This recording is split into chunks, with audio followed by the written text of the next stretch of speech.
ये किसी एक धर्म के बारे में बहस नहीं है, ये बात सबको स्पष्ट होनी चाहिए।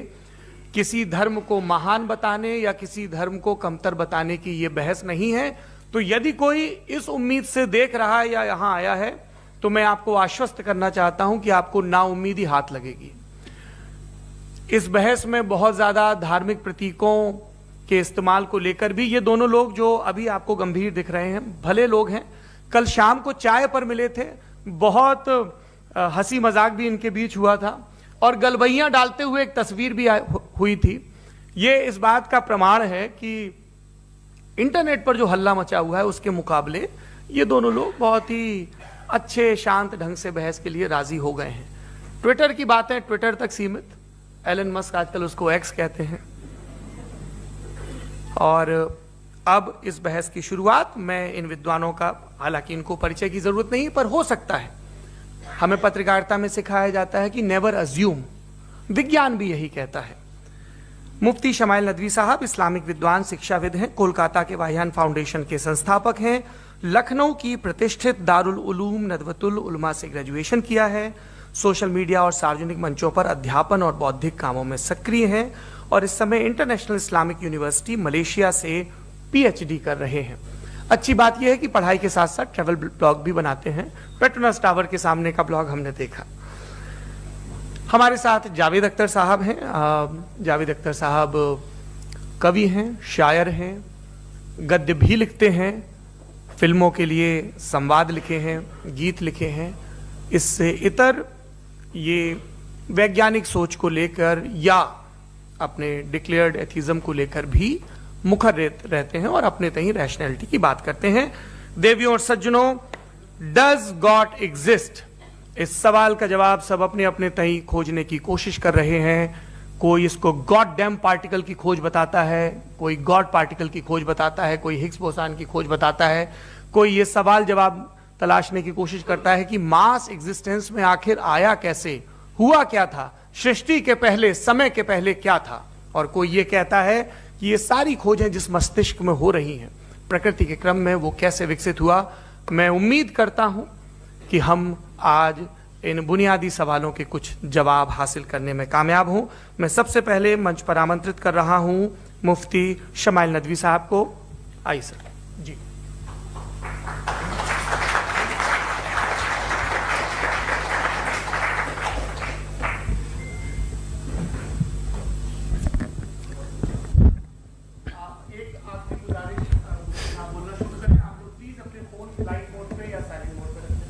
एक बार चेक कर ले, कई बार बेध्यानी हो जाती है।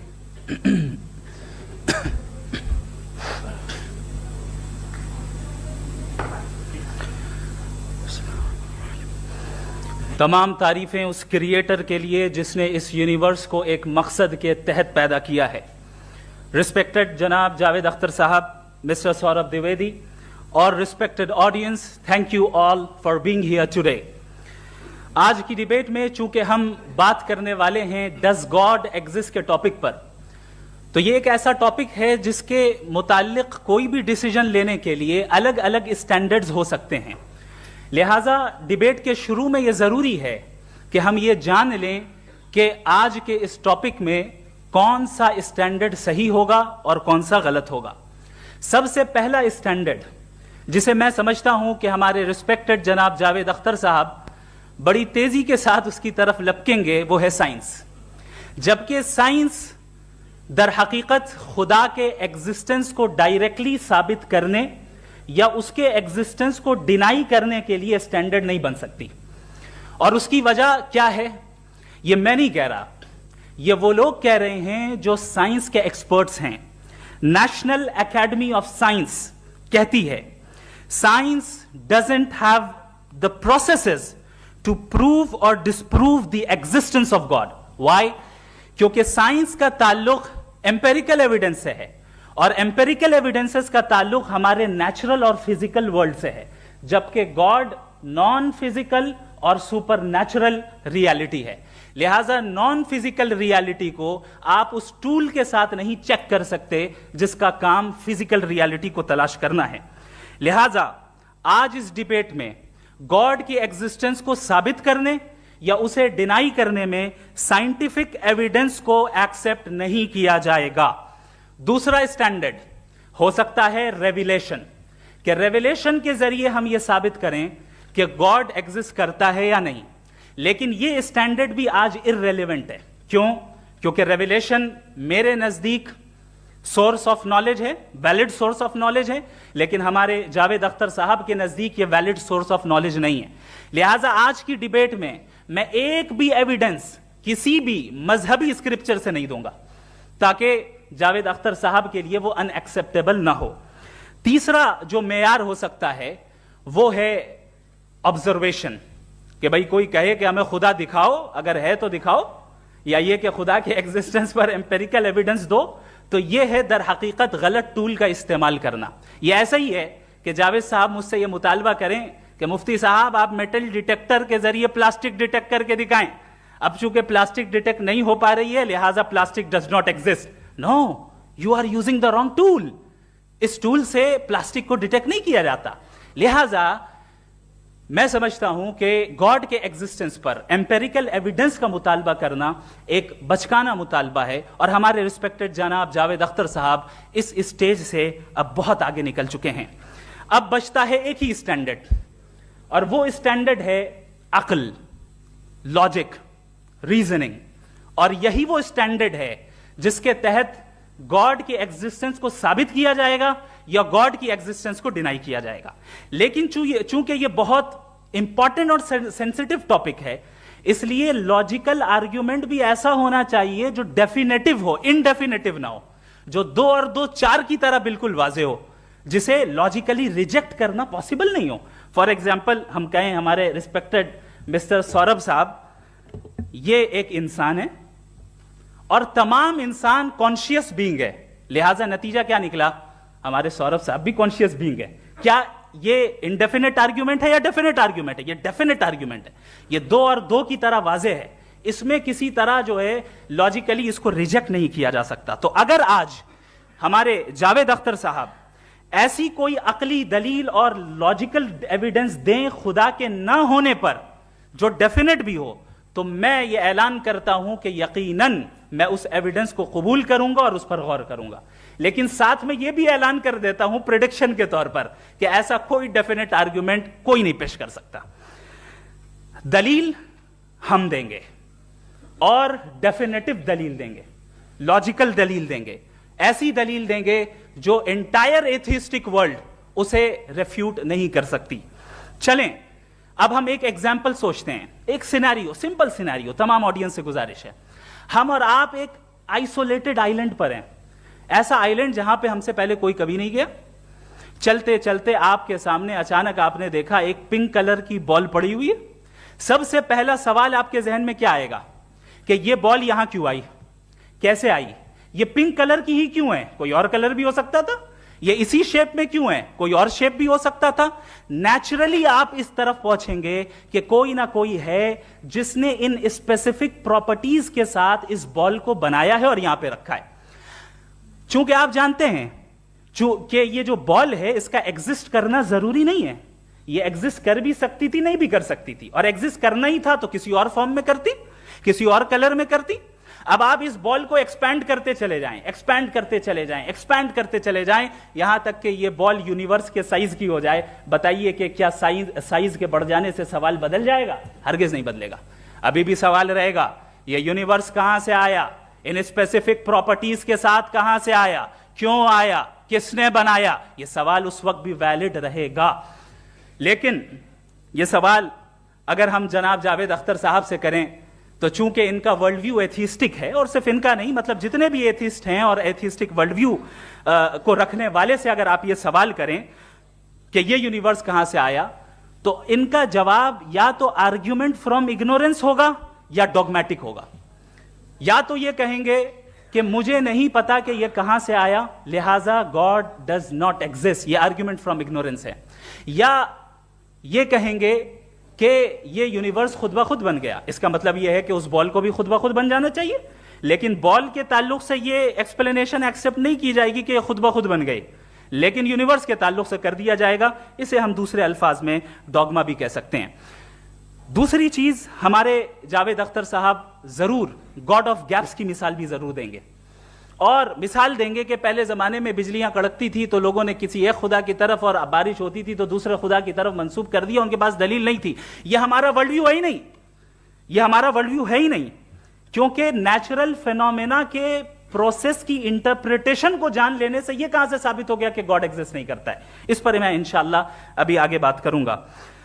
आप हजरात ये भी देखेंगे और मैं ये एक्सपेक्ट करता हूं कि हमारे रिस्पेक्टेड जनाब जावेद अख्तर साहब जरूर इमोशनल आर्ग्यूमेंट्स भी देंगे, जो कि एक लॉजिकल फेलेसी है जब बात आती है ट्रुथ को डिसाइड करने में। क्यों? मिसाल के तौर पर वो कहेंगे कि अगर गॉड है तो ईविल क्यों एग्जिस्ट करता है, जबकि मैं कहता हूं ईविल का एग्जिस्ट करना गॉड के एग्जिस्ट करने की दलील है, उसके खिलाफ नहीं है। चूंकि अगर गॉड है तो हम सब उसके सामने अकाउंटेबल हैं, और अगर हम अकाउंटेबल हैं तो अकाउंटेबिलिटी के लिए ईविल का मौजूद होना जरूरी है, उसके बगैर हम अकाउंटेबल नहीं हो सकते। और अगर हम अकाउंटेबल नहीं हैं तो हम जनाब जावेद अख्तर साहब से पूछेंगे कि आप बताएं कि फिर सफरिंग इस दुनिया में क्यों है? अगर खुदा नहीं है तो सफरिंग क्यों है? और उन लोगों के जज्बे का क्या जिनके अंदर सफरिंग के बाद इंतकाम लेने का जज्बा पाया जाता है और वो इस दुनिया में गए, क्या उनकी सारी तकलीफें बेकार चली जाएंगी? अब आ जाएं उसी एग्जाम्पल की तरफ कि बॉल, मुझसे अगर कोई पूछे इस बॉल को किसने बनाया और या इस एक्सपेंडेड बॉल को किसने बनाया, मैं कहूंगा कि चूंकि ये यूनिवर्स और इस यूनिवर्स की तमाम चीजें कॉन्टिंजेंट हैं, कॉन्टिंजेंट होने का मतलब ये होता है कि जो अपने एग्जिस्टेंस पे किसी के ऊपर डिपेंड करती हो, तो जाहिर है ये यूनिवर्स कॉन्टिंजेंट है। और अगर कोई चीज कॉन्टिंजेंट नहीं है तो मैं रिक्वेस्ट करूंगा कि मुझे दिखा दें कि कौन सी चीज यूनिवर्स में कॉन्टिंजेंट नहीं है, हम भी जरा गौर कर लें और हम भी देख लें। और जब कॉन्टिंजेंट चीजें मौजूद हैं तो फिलोसोफर्स की इस्तिलाह के मुताबिक, हम उस टर्मिनोलॉजी के मुताबिक हम उस जगह तक पहुंचते हैं और उस हस्ती तक पहुंचते हैं जिसे नेसेसरी बीइंग कहा जाता है, कि ये वो नेसेसरी बीइंग है जिसका मौजूद ना होना नामुमकिन हो। क्योंकि अगर ये मौजूद ना हो तो सारी चीजें एग्जिस्टेंस में आएंगी ही नहीं, और ये सारी कॉन्टिंजेंट चीजें उसी के ऊपर डिपेंड करती हैं। अब अगर आप ये सवाल करते हैं कि फिर उस हस्ती को किसने बनाया, फिर उसका कॉज क्या है, फिर उसका कॉज क्या है, फिर उसका कॉज क्या है, और एंडलेसली चले जाएं, इसे हम कहते हैं इन्फिनिट रीग्रेस ऑफ कॉजेस, जो कि लॉजिकल फेलेसी है। कॉन्सेप्चुअली इन्फिनिटी पॉसिबल है। मिसाल के तौर पे न्यूमेरिकल्स 1 2 3 गिनते चले जाएं, इन्फिनिट नंबर्स हैं। मैं कॉन्सेप्चुअली बात नहीं कर रहा, प्रैक्टिकली रियलिटी में साबित करके दिखाएं कि infinite regress of causes possible हैं या नहीं। अगर पॉसिबल हैं तो हम मान लेंगे, मिसाल दे दें, और पॉसिबल नहीं है तो एक ही ऑप्शन बचता है जिसे हम कहते हैं नेसेसरी बीइंग। ऐसी नेसेसरी बीइंग जो इंडिपेंडेंट है, क्योंकि अगर वो डिपेंडेंट हुई तो वो नेसेसरी नहीं रहेगी। ऐसी इंडिपेंडेंट बीइंग जो इटर्नल है, अगर वो इटर्नल नहीं होगी, उसकी बिगिनिंग होगी तो वो खुद कॉन्टिंजेंट है। ऐसी बीइंग जो पावरफुल है, क्योंकि कॉन्टिंजेंट को एक्चुअलाइज करने के लिए पावर चाहिए। ऐसी बीइंग जो इंटेलिजेंट है और नॉलेजेबल है, क्योंकि ये यूनिवर्स स्पेसिफिक फॉर्म और स्पेसिफिक लॉज ऑफ नेचर के तहत प्रिसाइजली चल रहा है। थैंक यू मुफ्ती साहब। मैं इन दलीलों के बाद जावेद अख्तर साहब से गुजारिश करूंगा, आप बैठ के बोलना चाहेंगे या वहां? जी।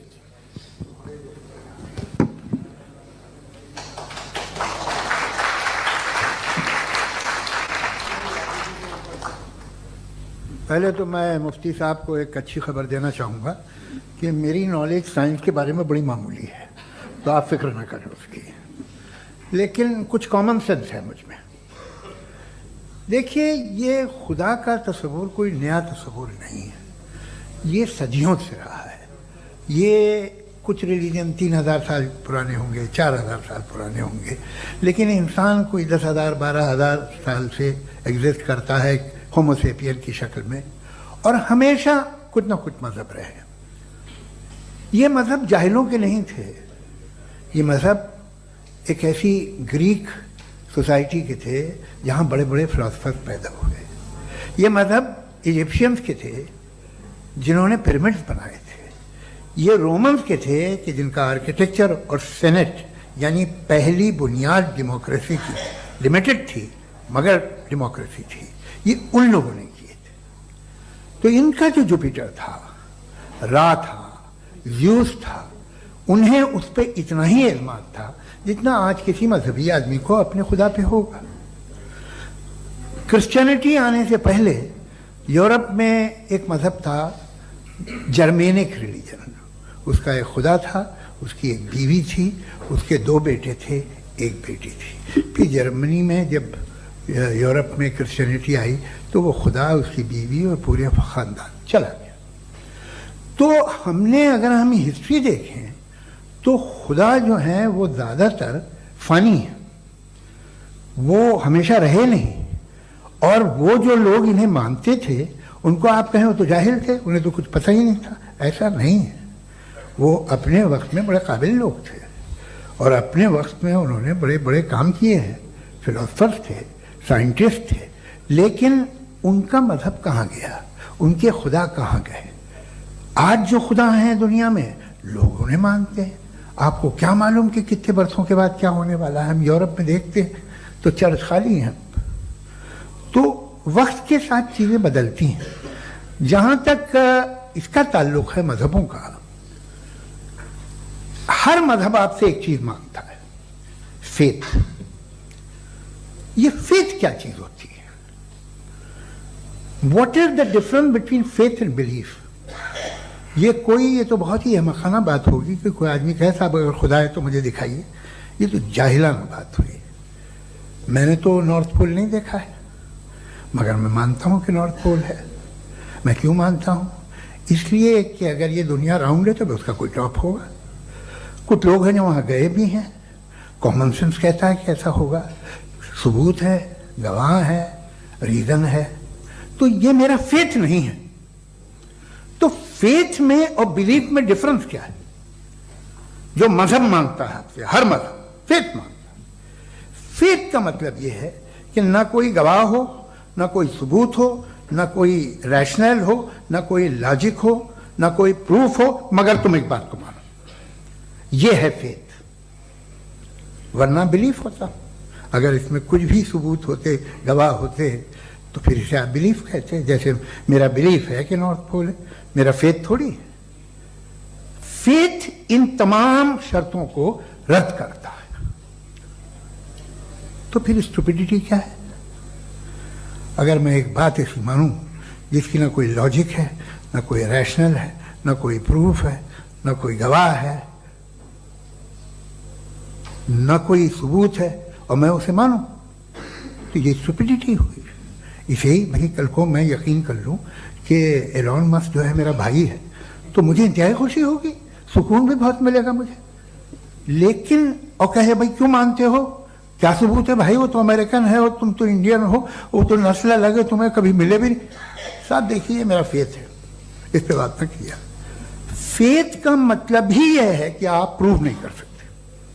अगर आप प्रूव कर सकते हो तो फेथ की जरूरत ही नहीं, फिर तो आप बात करेंगे, आप कितनी बहस कर लीजिए।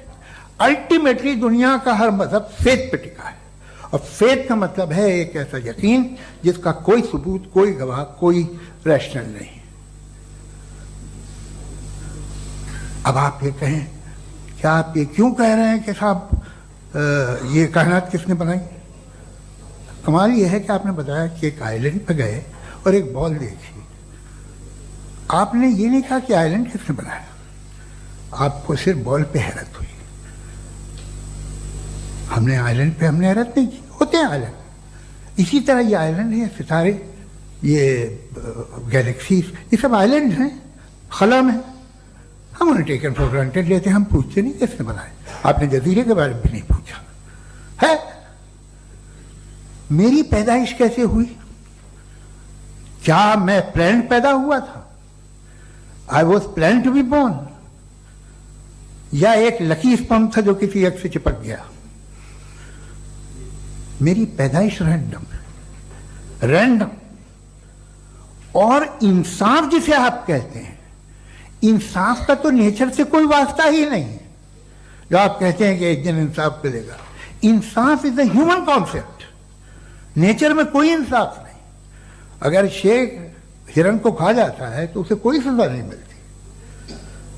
अगर एक आंधी आती है और हरे भरे पेड़ों को उखाड़ के फेंक देती है तो आंधियों की जेल नहीं होती है। नेचर में इंसाफ नहीं, इसलिए मुझे नेचर को इंसाफ की जरूरत भी नहीं। नेचर तमाम एक है। अब हम कहें कि साहब ये देखिए जो मैंने खाना खाया था, ये मेरी आंख तो नहीं यूं कर दिया उसे, तो इसे सजा मिलनी नहीं। वो सिस्टम है, ऐसे ही चल रहा है। नेचर बगैर इंसाफ के है। इंसाफ इज अ ह्यूमन कॉन्सेप्ट। तो जो आपसे कहता है कि मैं तुम्हें इंसाफ दूंगा, वो इंसानी जहन की पैदावार है। ये नेचुरल है ही नहीं, ये आसमानी है ही नहीं। नेचर का तसव्वुर, इंसाफ का तसव्वुर। भाई आप साथ मिलते हैं, अब आप लेफ्ट हैंड ड्राइव कर लें, ये क्या है? तमाम सच, तमाम नेकी, तमाम शराफत लेफ्ट हैंड ड्राइव है। वरना क्या होगा, या तो आप क्रॉस कर देंगे, आपका एक्सीडेंट हो जाएगा, या आप किसी को मार देंगे, या ट्रैफिक जैम हो जाएगा। झूठ, बेईमानी, रिश्वतखोरी, ये तमाम जो है driving on the wrong side है। इसके ऊपर कुछ नहीं। ये तो हमने बनाया, जैसे हमने लेफ्ट हैंड ड्राइव बनाई है। ये कॉन्सेप्ट ऑफ इंसाफ जो है ये हमारा है, इसका नेचर से कोई वास्ता नहीं। शेर खा जाता है हिरन को, उसे जेल होती है क्या? कुछ भी नहीं, है ही नहीं। तो ये जो दुनिया के रिलीजन प्रॉमिस करते हैं आपसे इंसाफ, इसी से मालूम होता है कि ये मैन मेड है। ये तसव्वुर कहीं और का है ही नहीं। जो नेचर है, कुछ लोग कहते हैं नेचर ही खुदा है, तो नेचर में तो इंसाफ नहीं कहीं। और आप वादा कर रहे हैं कि तुम्हें मरने के बाद इंसाफ मिलेगा। मुझे अगर मिलेगा तो मैं बहुत खुश होऊंगा, लेकिन मैं यकीन नहीं कर पाता हूं, इसलिए कि मैं फेथ नहीं पैदा कर सकता। The very fact that religions demand faith, इसका मतलब है कि उनके पास जस्टिफिकेशन नहीं है। अच्छा था, फिर रिलीजन अगर मॉडरेशन में है, कोई सा भी नहीं, वो आप में कुछ खूबियां भी पैदा करता होगा, देखिए उससे ये फायदा है, वो फायदा है। अल्कोहल जो है वो ज़्यादातर दवाओं में यूज होती है, और एक सर्वे किया गया था अमेरिका में कि लॉन्जिटिविटी किन लोगों की है। तो एक तरफ वो लोग थे जो शराब पीते ही नहीं थे, और एक तरफ वो थे जो एक बोतल शराब रोज पीते थे। सबसे ज़्यादा लंबी उम्र की है जो 2 पैक नाप के शराब पीते हैं और खाना खाते हैं। मगर हम शराब को बुरा समझते हैं, मैं भी बुरा समझता हूँ। क्यों? ऐसा होता नहीं। कुछ चीज़ों में आदत होती है जो बढ़ती है। आज तक में एक आदमी दूध पीता है, आप 10 साल बाद भी मिलेंगे तो एक ही गिलास पीता होगा। ऐसा नहीं होता, सुबह से दूध पीता रहता है। मिल्कोहलिक मैंने नहीं देखे, अल्कोहलिक होते हैं। ये टेंडेंसी है मजहब की कि वो बढ़ता है, जैसे कैंसर बढ़ता है, जैसे शराब बढ़ती है। कुछ लोग होंगे जो उसे सही तरह से यूज करते हैं। मुझे यकीन है कि हमारे मुफ्ती साहब भी उनमें से एक, इनसे बहुत खुशी हुई मुझे इनसे मिलकर। लेकिन कितने लोग हैं कि आज आप देखते हैं दुनिया में जो तबाहियां हैं, इनमें कितना हाथ है उन लोगों का जो बिलीवर कहते था मजहब ये नहीं कहता, ना कहता होगा, मगर जब ये मजहब पीते हैं तो ऐसे बिहेव करते हैं। थोड़ा सा अगर हो तो शायद बहुत अच्छी बात, लेकिन शराब थोड़ी सी नहीं रहती, उसमें टेंडेंसी है पहले। थोड़ा सा अगर 2-3 कैंसर के सेल हो ना बॉडी में तो आदमी सिम रहेगा, लेकिन वो 2-3 सेल नहीं रहते, वो मल्टीप्लाई होते हैं। जावेद साहब, टाइम पूरा हो गया। टाइम हो गया तो बस बात खत्म हो गई। अच्छा, मुझे कुछ और कहने को था भी नहीं। जी, मैं पहले जवाबी दौर के लिए इनवाइट कर रहा हूं मुफ्ती साहब को। Your rebuttal round 1, you have 7 minutes.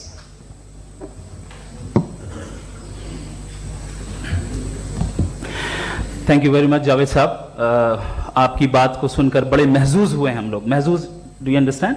We enjoyed.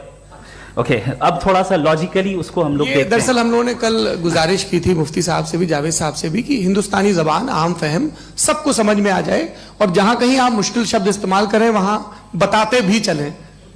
Thank you. तो सबसे पहले हमारे रिस्पेक्टेड जावेद साहब ने हवाला दिया कि खुदा फानी है। कितने मजहब आगे चले गए, किसी ने जुपिटर को खुदा माना, किसी ने किसी को माना। मैं कहता हूं जिसने कॉन्टिंजेंट चीज को खुदा माना, गलत माना, वो खुदा ही नहीं, वो खुदा ही नहीं है। हम तो नेसेसरी बीइंग को साबित करने बैठे हैं, वो नेसेसरी कॉज जो इटरनल है, जो अबदी भी है और अजली भी है। हम किसी और को साबित करने नहीं बैठे। दूसरी चीज उन्होंने कहा कि फेथ एंड बिलीफ, ये एक ऐसी डेफिनेशन है फेथ की जो इन्होंने पहली मर्तबा पेश की है, या माफ कीजिएगा इन्होंने पहली मर्तबा पेश नहीं की है, रिचर्ड डॉकिंस ने पहली मर्तबा पेश की है। मुझे मालूम है ये सोर्स कहां से है। एपिस्टेमोलॉजिकली फेथ और बिलीफ का फर्क आप इस तरह नहीं कर सकते सर। फेथ सही भी होता है, गलत भी होता है, बिलीफ सही भी होता है, गलत भी होता है। जो लॉजिक, रीजन और एविडेंस से बैक्ड होगा वो फेथ सही होगा। और आप जिस फेथ की बात कर रहे हैं कि इलॉजिकल है और उसके पीछे नहीं है, तो we are on the same page. हम नहीं मानते उस फेथ को, जो फेथ ऐसा हो जिसके पीछे कोई लॉजिक ना हो, एविडेंस ना हो, हम नहीं मानते। हम तो उस फेथ के कायल हैं जिसके पीछे लॉजिक हो और एविडेंस हो। तो बिलीफ सही भी होता है, गलत भी होता है, फेथ भी सही होता है और गलत भी होता है। तो आज फेथ और बिलीफ के डिफरेंस पे बात नहीं हो रही है। आज आप चाहे फेथ एक्सेप्ट कर लें या बिलीफ एक्सेप्ट कर लें, आज ये बात होगी कि ट्रूथ क्या है, चाहे ट्रू बिलीफ सही है या ट्रू फेथ सही है, और फॉल्स फेथ क्या है और फॉल्स बिलीफ क्या है, बात इस पे हो रही। दूसरी चीज इन्होंने पूछा, स्टुपिडिटी फिर क्या है? अगर फेथ, रिलीजन स्टुपिडिटी नहीं है तो और क्या है? चूंकि फेथ का मुतालबा करते हैं तो स्टुपिडिटी क्या है? मैं कहता हूं स्टुपिडिटी एथिज्म है। उसकी वजह यह है कि आप एक सड़क पे जा रहे हो और आप किसी गार्डन में जाएं और देखें वहां लिखा है फूलों के साथ I love Javed Akhtar, and I really do, I love you sir. सो जब आप वहां पर पहुंचे तो वहां पहुंचकर अब ये बताएं, क्या आप ये कहेंगे वाह व्हाट अ नेचुरल सिलेक्शन? ये क्या नेचुरल सिलेक्शन है? नहीं, ये प्रिसाइजली डिजाइंड है, इसके पीछे डिजाइनर है। लिहाजा अगर कोई एक ऐसी कॉमन सेंस की बात को कबूल नहीं कर रहा है कि यूनिवर्स जो इतने प्रिसाइजली काम कर रहा है, हम कह दें कि खुद ब खुद बन गई, मैं समझता हूं इससे बड़ी स्टुपिडिटी और कुछ नहीं है। ये इरैशनल चीज है। फिर हमारे सर ने कहा कि आपने बॉल पे फोकस किया, आइलैंड पे फोकस नहीं किया। अरे आइलैंड को किसने बनाया यही समझाने के लिए तो बॉल की मिसाल दे रहा हूं। और बॉल भी कॉन्टिंजेंट है, आइलैंड भी कॉन्टिंजेंट है, दोनों नेसेसरी बीइंग का मुतालबा करते हैं। आगे इन्होंने कहा कि नेचर में कोई इंसाफ नहीं है, हम डिसाइड करते हैं कि मोरालिटी क्या होती है, इंसाफ क्या होता है, हम डिसाइड करते हैं। जैसे ड्राइविंग सीट में ट्रैफिक वाला, ये तो किसी खुदा ने नहीं कहा, ये है, इसे कहते हैं फॉल्स इक्विवेलेंस। ये एक लॉजिकल फेलेसी है। आपने जो है मिसाल दी ड्राइविंग की और ट्रैफिक की, ये सब्जेक्टिव मोरालिटी है। आप सब्जेक्टिव मोरालिटी को मिसाल बनाकर ऑब्जेक्टिव मोरालिटी के ऊपर नहीं थोप सकते। इंसाफ की ऑब्जेक्टिव मोरालिटी। अगर आप ये कहते हैं कि नेचर में इंसाफ नहीं है, तो इंसाफ का न होना ये नेचुरल हुआ, तो फिर नेचर को नेचर रहने दे, क्यों हम इतना स्ट्राइव कर रहे हैं दुनिया में इंसाफ लाने के लिए? ये तो इलॉजिकल बात है, इरैशनल बात है। इसलिए बहुत सी चीजें ऐसी हैं जो ऑब्जेक्टिवली जो है इविल या गुड हैं, और बहुत सी चीजें ऐसी हैं जो सब्जेक्टिवली हैं। सब्जेक्टिवली जो मोरल होता है या इमोरल होता है, उसको हम सोशल कंसेंसस से या पर्सनल प्रेफरेंस से डिसाइड करते हैं। लेकिन जो ऑब्जेक्टिव मोरालिटी है, जिसमें इंसाफ आया, जो इन्होंने बार बार रिपीट किया, ये ऑब्जेक्टिव है, सब्जेक्टिव नहीं है। अगर आप कहते हैं ये सब्जेक्टिव है, तो मेरा सवाल आपसे ये है, क्या सोशल कंसेंसस के जरिए अगर जुल्म को सही करार दे दिया जाएगा तो आप जुल्म को जस्टिफाई करेंगे? दूसरी चीज इन्होंने यह कहा कि 2 पैक शराब पी लें तो वो उतने पे नहीं रहता, बढ़ जाता है। यही मामला मजहब के साथ है। 2 पैक आप पी लें, बढ़ेगा।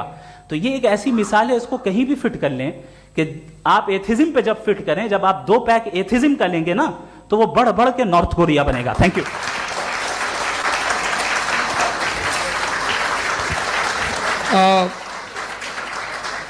फर्स्ट राउंड के रिबटल के लिए मैं जावेद साहब को इनवाइट कर रहा हूं। आपके पास 7 मिनट का वक्त है, रीसेट कर दीजिएगा प्लीज।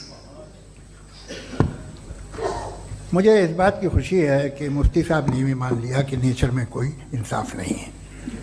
तो कोई भी चीज़ जो इंसान ने नहीं बनाई है उसमें इंसाफ नहीं होता है। एक बात मैं आपसे अर्ज करूँ, जरा पता लगा लीजिएगा, ये जो आप बाग में जाते हैं बेहद खूबसूरत फूल देखते हैं ना, इनमें से कोई नेचुरल नहीं है। ये सारे फूल क्रॉस करके बनाए गए हैं। जो जंगल में फूल होते हैं नहायत मामूली होते हैं।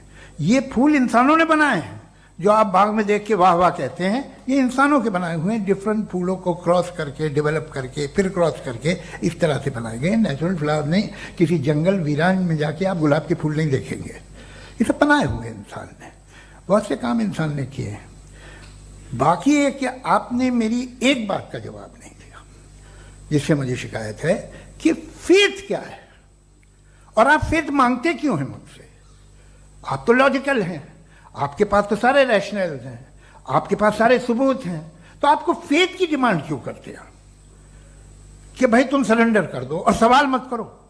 कोई मजहब सारे सवाल करने की इजाजत नहीं देता है और मना करता है कि दादा सवाल ना करो, बह जाओगे तुम। आप क्यों रोकते हैं? हकीकत यह है कि इंसानी तारीख क्या है। इंसानी तारीख यह है कि दुनिया में दो तरह के लोग हुए हैं। एक वो जिन्होंने अपनी लाइल्मी की परस्तिश की है, दूसरे वो जिन्होंने अपनी इग्नोरेंस या लाइल्मी से झगड़ा किया है और मालूम किया है कि क्या है। ये जो आप कह रहे हैं, आज आप हैरान हैं कि भाई ये यूनिवर्स कैसे बनी। लोग हैरान थे कि सूरज डूबता है तो इधर से कैसे निकलता है। और आप एक कदम जाके हमेशा का मानने को तैयार है, एक कदम पीछे ही मान जाइए। भाई आप इसके बाद जाते हो, कहते सवाल ना करना कि ये कहां से आया, ये पावर तो हमेशा से हमेशा रहेगी। तो आप यूनिवर्स के बारे में मानने में क्या तकलीफ है? एक कदम पहले रुक जाइए। ये हमेशा से थी या नहीं थी, हमें मालूम नहीं है। और ये कहना कि हमें मालूम नहीं है, कमाल ये है कि दुनिया के सारे मजहब सब जानते हैं ये दुनिया कैसे बनी थी, कैसे मिटेगी, मरने के बाद क्या होगा, इनको सब इल्म है। इनको किसी को डायनासोर होते थे पहले ये नहीं पता था, किसी को नहीं पता। किसी भी दुनिया की मजहबी किताब में डायनासोर का जिक्र नहीं है।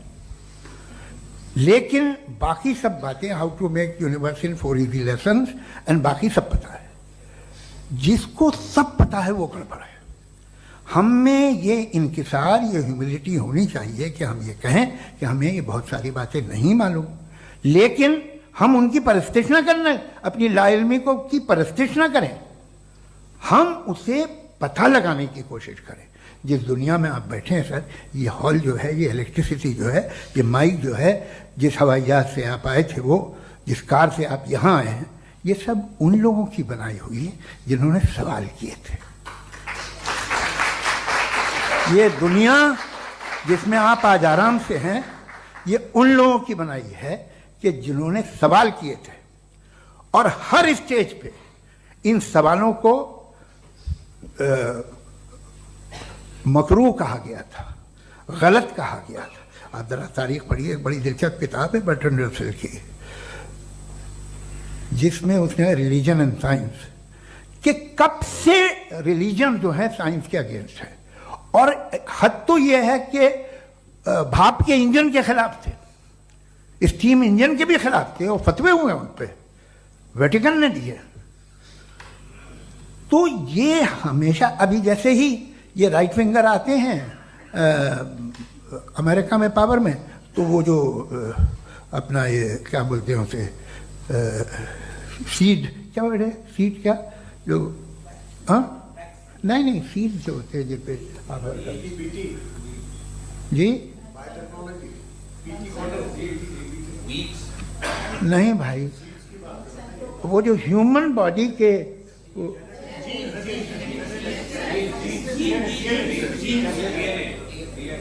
उस पर रिसर्च बंद हो जाती है, रिपब्लिकन नहीं करने देते। अरे भाई इतना डर क्या है तुम्हें? एक जमाने में बहुत नाराज थे ये सारे मजहबी लोग कि ये इंसान तो इंसान बनाने की कोशिश कर रहा है। आपको क्या तकलीफ भाई, बना ले तो बना लेने दो, ये खौफ क्या है? और ये सब आज जो आप कह रहे हैं नामुमकिन है, ये कैसे हुआ? मुझे एक किस्सा याद आता है। जब मैं 6ठी क्लास में था तो मैं मैथमेटिक्स में बहुत वीक था, तो एक टीचर रख दिया गया, उसने 1 2 3 4 5 6 7 को सिखा दिया मुझे। वो दिन मैं भूल नहीं सकता हूँ मुफ्ती साहब, जिस दिन उसने ये बताया कि 1/2 क्या होता है और 3/4 क्या होता है। मुझे ऐसा लगा कि मेरा सर बीच से फट जाएगा। ये आदमी कह रहा है कि जो दीवार के अंदर जाओ वॉक करते हुए। मैं इस बात पे, तो आज जो बातें आपके जहन से बिल्कुल परे हैं और आप हैरान होते हो उन्हें देख के, एक वक्त आएगा कि मामूली लगेंगे। और हुआ है, आपकी इंसानी तारीख ही है। इतनी जल्दी सारे फैसले आप मत कर लीजिए, थोड़ा ये ह्यूमिलिटी रखिए कि भाई ये हमें नहीं मालूम। ये कहने में क्या आ रहा है? ये यूनिवर्स कहाँ तक फैली, ये कब से है और कब तक रहेगी, हमें नहीं मालूम। आपने फैसला कर लिया कब बनी। ये आपके हिसाब से कोई 14 बिलियन ईयर बनी जो समझा जाता है। उससे पहले हजारों करोड़ों अरबों साल तक खुदा बैठा क्या कर रहा था? खामोश बैठा था ऐसे ही, जमाइया ले रहा था। फिर उसे आइडिया आया, यार एक काम करते, वक्त अच्छा गुजर जाएगा, यूनिवर्स पर आपसे सोचिए,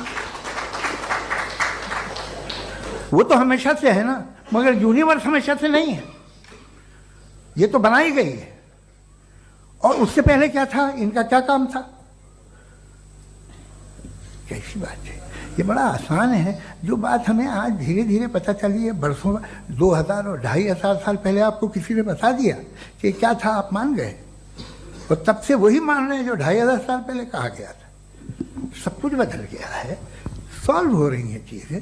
अभी साइंस बिल्कुल दावा नहीं करती, या कोई फिलोसफर ये दावा नहीं करता कि हमें सब मालूम, बल्कि वो कहता है कि हमें जितना मालूम होता है उससे ये मालूम होता है कि हमें कितना कम मालूम। तो हम अपनी जहालत से लड़े, उसकी परस्तिश न करें। जी, time, thank you so much. मैं तर्कों की इस श्रृंखला में राउंड 2 के लिए मुफ्ती साहब को आमंत्रित कर रहा हूं। आपके पास एक बार फिर से 7 मिनट का वक्त है। शुक्रिया। जनाब जावेद अख्तर साहब कई मर्तबा दोहरा रहे हैं कि फेथ का मतलब बताइए, फेथ का मतलब बताइए। मैंने बता दिया, फेथ सही भी होता है, गलत भी होता है। और आज हम फेथ पे बात नहीं कर रहे, हम ट्रूथ और डज गॉड एग्जिस्ट पे बात कर रहे हैं। क्या डज गॉड एग्जिस्ट, ये ट्रूथ यानी गॉड है या नहीं है, इसमें से दोनों ट्रूथ क्या है। अब आप उसे फेथ कह लें, बिलीफ कह लें, नॉट माई बिजनेस। उसके बाद आपने कहा कि भाई सवाल करने से मजहब रोकता है। मैं कहता हूं जो रोकता है वो रोकता होगा, मैं नहीं रोकता, बल्कि सवाल करें, सवाल करना चाहिए। सवाल कर करके तो हम आगे बढ़ते हैं, तरक्की करते हैं, और इसीलिए मैं आज यहां पे आया हूं। लेकिन सवाल सिर्फ खुदा से नहीं होगा, आपसे भी होगा। सवाल एथिज्म से भी होगा, सवाल सिर्फ मजहब से नहीं होगा, सबसे होगा। और आज मैं सवाल करूंगा और उम्मीद है कि आप जवाब देंगे। अभी तक आपने वैसे कॉन्टिंजेंसी आर्गुमेंट का कोई जवाब नहीं दिया। चलें, आपने कहा यूनिवर्स के बारे में इटर्नल क्यों नहीं बोल देते। ये चूंकि लॉजिकली पॉसिबल ही नहीं है कि यूनिवर्स इटर्नल हो। यूनिवर्स एक कॉन्टिंजेंट चीज है जो टाइम एंड स्पेस के पाबंद है, टाइम एंड स्पेस से बाउंड है। जो टाइम एंड स्पेस से बाउंड होगा वो कॉन्टिंजेंट होगा, जो कॉन्टिंजेंट होगा वो उसकी बिगिनिंग हुई होगी, जिसकी बिगिनिंग हुई होगी वो इटर्नल नहीं हो सकता। ये तो कॉमन सी बात है। आपने कहा कि किसी मजहबी किताब में डायनासोर का जिक्र नहीं है। अफसोस कि आज तक किसी मैथमेटिक्स की किताब में मुझे डायनासोर का जिक्र नहीं मिला। तो इसका मतलब मैथमेटिक्स की किताब बेकार है? नहीं, उसका वो टॉपिक नहीं है। रेवलेशन का और मजहबी किताबों का टॉपिक ये नहीं है कि आपको आके बताए साइकिल कैसे बनाते हैं, या आकर ये बताएं कि जो है डायनासोर कब था। वो तो मोरालिटी सिखाने आया है, गॉड के बारे में बताने आया, नॉन फिजिकल रियलिटी की हकीकत को सिखाने के लिए आया। रिलीजियन साइंस को रोकता है? नहीं रोकता। अगर रोकता है तो गलत करता है। रिलीजियन साइंटिज्म को रोकता है, जिसमें हमारे जावेद साहब मुब्तला है। साइंस और साइंटिज्म में फर्क है। साइंटिज्म यह है कि आप समझें कि साइंस और साइंटिफिक मेथोडोलॉजी ये नॉलेज को हासिल करने का वाहिद सोर्स ऑफ नॉलेज है। यह है साइंटिज्म। हम इसे रिजेक्ट करते हैं। हम साइंस को तो तरक्की करते हैं, भाई आप हमारी पूरी तारीख कर लें, पढ़ लें तो आपको पता चल जाएगा। बहरहाल ये अलग टॉपिक है। उसके बाद इन्होंने एक लफ्ज कहा, वेटिकन ने फतवा दिया। वेटिकन का फतवे से कोई ताल्लुक नहीं है, दोनों कॉन्ट्राडिक्टरी अल्फाज हैं। उसके बाद उन्होंने कहा कि भाई हमें नहीं मालूम। अगर नहीं मालूम तो क्लियरली कह देना कि नहीं मालूम है, इसमें क्या हर्ज है। तो वही तो मैं कह रहा हूं ना कि आप कह दें कि नहीं मालूम, लेकिन क्लेम क्यों कर रहे हैं कि गॉड एग्जिस्ट नहीं कर रहा है। आप कह दें नहीं मालूम है, हो सकता है हो सकता ना हो, लेकिन आप क्लेम कर रहे हैं। The moment you say God does not exist, this is a claim, and now the burden of proof is upon you too, जैसे हमारे ऊपर है। और क्यों है मैं बताता हूं, क्यों है ये भी मैं बताता हूं। फिलोसॉफिकली जो क्लेम होता है ना, सिर्फ ये नहीं होता कि इंसान कहे पॉजिटिव क्लेम करे और नेगेटिव क्लेम करे तो बर्डन ऑफ प्रूफ नहीं है। आप मिसाल के तौर पे मैं कहूं कि फुला उस कमरे में कोई नहीं है, मैंने एक नॉलेज का क्लेम किया है।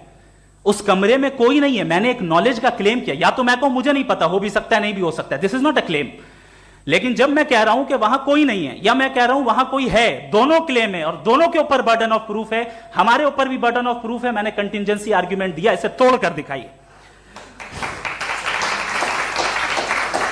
आखिरी चीज, इन्होंने कहा कि खुदा दुनिया बनाने से पहले 150 साल पहले या करोड़ों साल पहले क्या कर रहा था? अरे हजरत, चलें, बहरहाल मैं जवाब दे देता हूं, आप हमारे रिस्पेक्टेड पर्सनालिटी हैं, अगर आप नहीं होते तो मैं ऐसे एंटरटेन ही नहीं करता।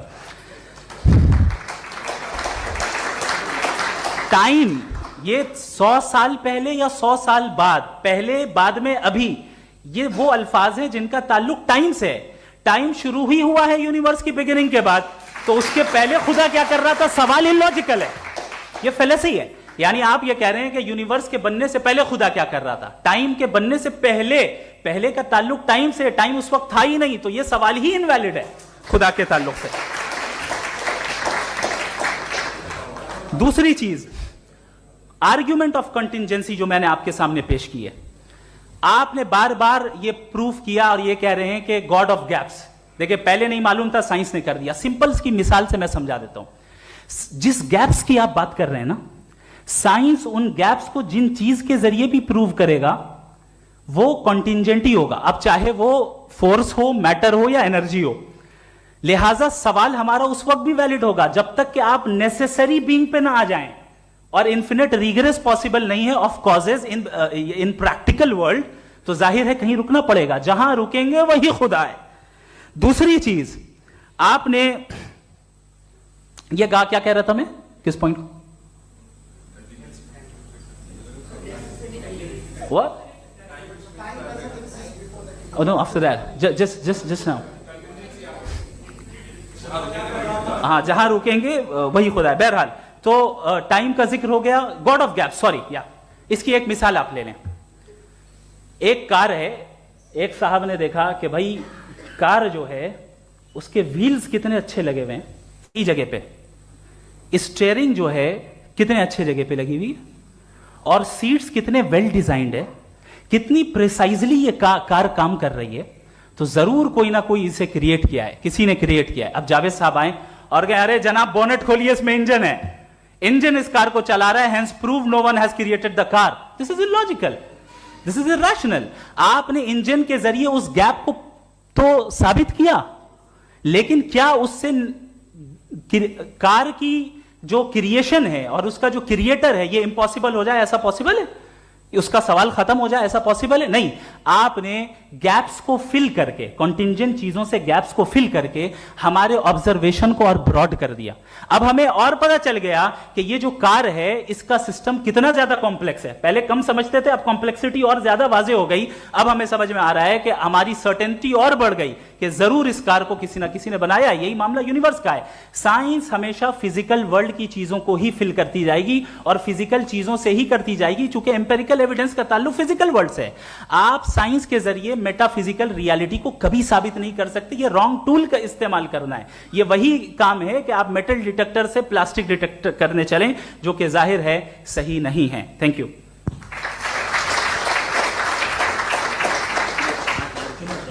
जी, ये आर्ग्यूमेंट का राउंड 2 है। हाँ। 7 मिनट है।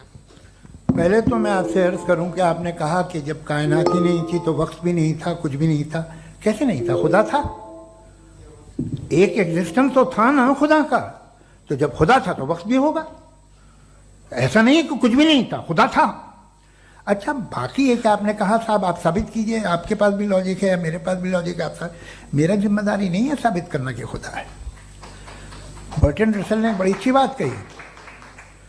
बर्टन रसल ने बड़ी अच्छी बात कही। मैं आपसे अगर ये दावा करूं कि एक चाय की केतली मरीख के चारों तरफ घूम रही है, मार्स के चारों तरफ, तो ये आपका काम नहीं है कि आप साबित करें कि कोई चाय की केतली नहीं है।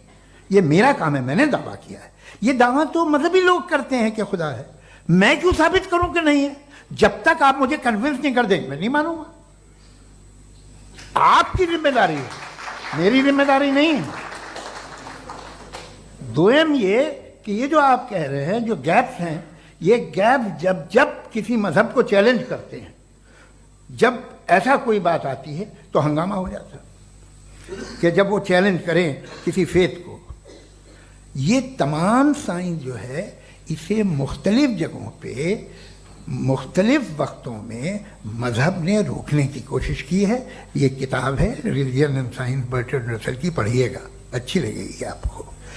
तारीख ही है साइंस, मजहब की साइंस से उसका यही रिश्ता है। अच्छा, अब ये हम सोचें कि बहरहाल ये वजूद जो है मज़हब और ये बिलीव इन गॉड इंसान को बेहतर बना देता है, तो एक काम कीजिए, हिंदुस्तान वर्ल्ड का नक्शा लीजिए और मार्क कीजिए कि रिलीजन कहाँ कहाँ ज़्यादा है, कहाँ कहाँ, चाहे वो लैटिन अमेरिका हो या मिडल ईस्ट हो या फार ईस्ट हो या हिंदुस्तान के वो इलाके जहाँ मजहबियत ज़्यादा है। रख दीजिए नक्शा अलग।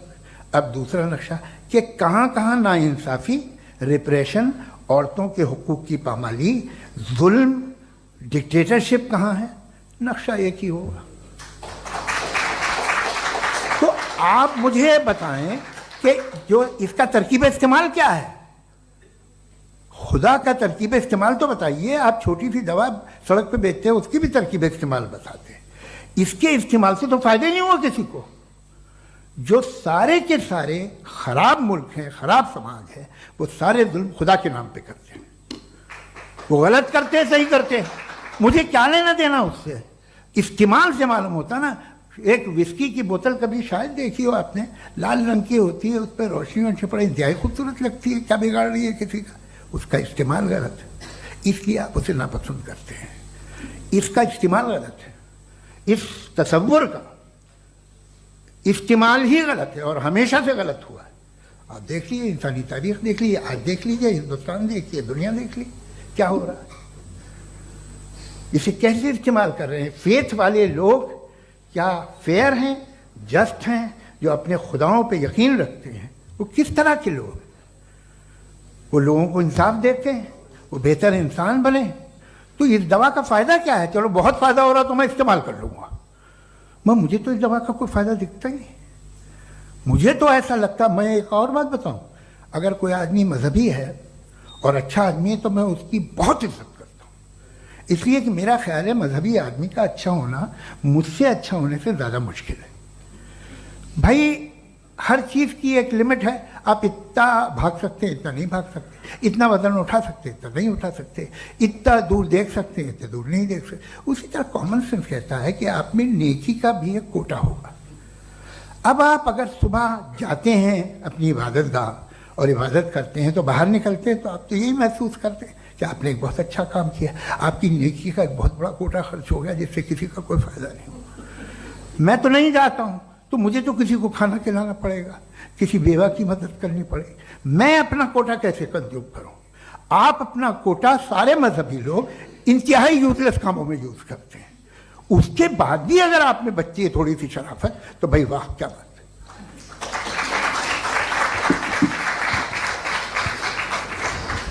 एक तो मुझे ये बात बहुत अच्छी लग रही है कि दोनों ही विद्वान समय को मानते हैं और बहुत समय से अपनी दलीलें और बाज दफा समय से पहले अपनी तकरीरें पूरी करके अपनी अपनी कुर्सी पर बैठ रहे हैं।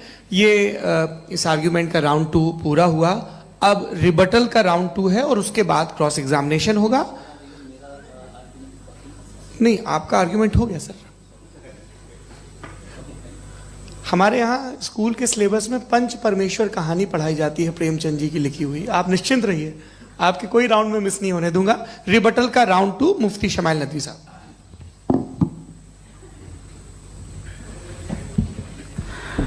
असल में जो हकीकी प्रॉब्लम है, असल प्रॉब्लम है, वो ये है कि जावेद साहब के पास कॉन्सेप्ट ऑफ गॉड क्लियर नहीं है। इन्होंने कहा कि कायनात से पहले खुदा तो था, तब भी तो टाइम होगा। ये टाइम कायनात का हिस्सा है। हम खुदा, उस खुदा को मानते हैं, नेसेसरी बीइंग का टाइमलेस होना जरूरी है, चूंकि वो टाइम का क्रिएटर है। जब उसने टाइम को क्रिएट किया तो वो खुद टाइम पे कैसे होगा? उसने जब स्पेस को क्रिएट किया तो खुद स्पेस में कैसे होगा? अगर वो टाइम एंड स्पेस को पहले से ही उसका पाबंद है तो फिर किस चीज को उसने क्रिएट किया? लिहाजा ये सवाल गलत है कि खुदा था तो टाइम होगा। बिल्कुल नहीं, टाइम के पाबंद हम हैं, खुदा नहीं है। हम फिजिकल वर्ल्ड से ताल्लुक रखते हैं, वो मेटाफिजिकल रियलिटी है। दूसरी चीज इन्होंने मिसाल दी कि चाय की केतली हवा में घूम रही होगी, और पता नहीं शायद वो बर्टन रसेल का उन्होंने हवाला दिया। बहरहाल यही प्रॉब्लम है। प्रॉब्लम यही है कि हम चीजों के दरमियान डिफरेंशिएट नहीं कर पाते हैं। ये जो आपने मिसाल दी, ये इमेजिनेशन है, और मैं जो साबित कर रहा हूं वो लॉजिकल नेसेसिटी है। आप इमेजिन करने आए तो कुछ भी करें, जुपिटर में पिंक एलिफेंट होगा, यूनिकॉर्न होगा, करें, उससे कायनात पे क्या फर्क पड़ता है? उससे आप लॉजिकल नेसेसिटी साबित नहीं कर सकते। मैं तो उस प्राइम कॉज की बात कर रहा हूं, उस नेसेसरी बीइंग की बात कर रहा हूं जिसके बगैर इस कायनात का एग्जिस्टेंस मुमकिन नहीं है। दूसरी चीज, मजहब को साइंस चैलेंज करती है वगैरह वगैरह, ये हमारा टॉपिक ही नहीं है। मैं इस पे बात करूंगा तो फिर मेरा वक्त चला जाएगा। मजहब के ऊपर चूंकि हमारी डिस्कशन नहीं है, साइंस को मजहब और बिलखुसूस मैं और हमारा वर्ल्ड व्यू कम अज कम साइंस को पीछे नहीं करता है, साइंटिज्म की मजम्मत करता है। इसकी वजाहत मैंने पहले कर दी। दूसरी चीज इन्होंने कहा वर्ल्ड का नक्शा लीजिए, वर्ल्ड मैप लीजिए, दो अलग अलग जगह की। हजरत, मैंने ये होमवर्क किया था और मैंने मिडिल ईस्ट का एक नक्शा लिया और यूरोप का एक नक्शा लिया, ये मजहबी इलाका और ये लिबरल और एथीस्ट इलाका। मुझे पता चला कि सबसे ज्यादा रेप केसेस जो हैं वहां पर है।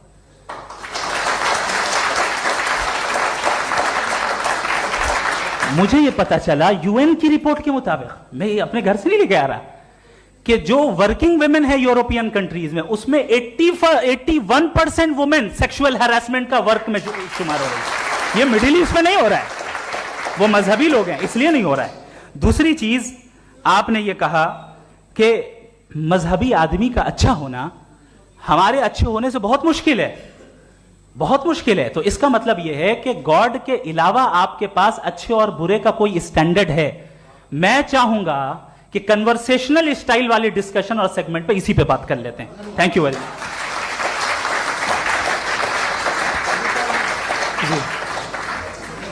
ये रिबटल का राउंड 2 है, आपके पास 5 मिनट का वक्त है और इसके बाद क्रॉस एग्जामिनेशन शुरू करेंगे। आप चाहें तो जो इन्होंने सवाल पूछे उनके जवाब आप रिबटल में भी दे सकते हैं। जी जी, देखिए पहले तो ये बात कि ये मिसाल गलत नहीं है, गलत है।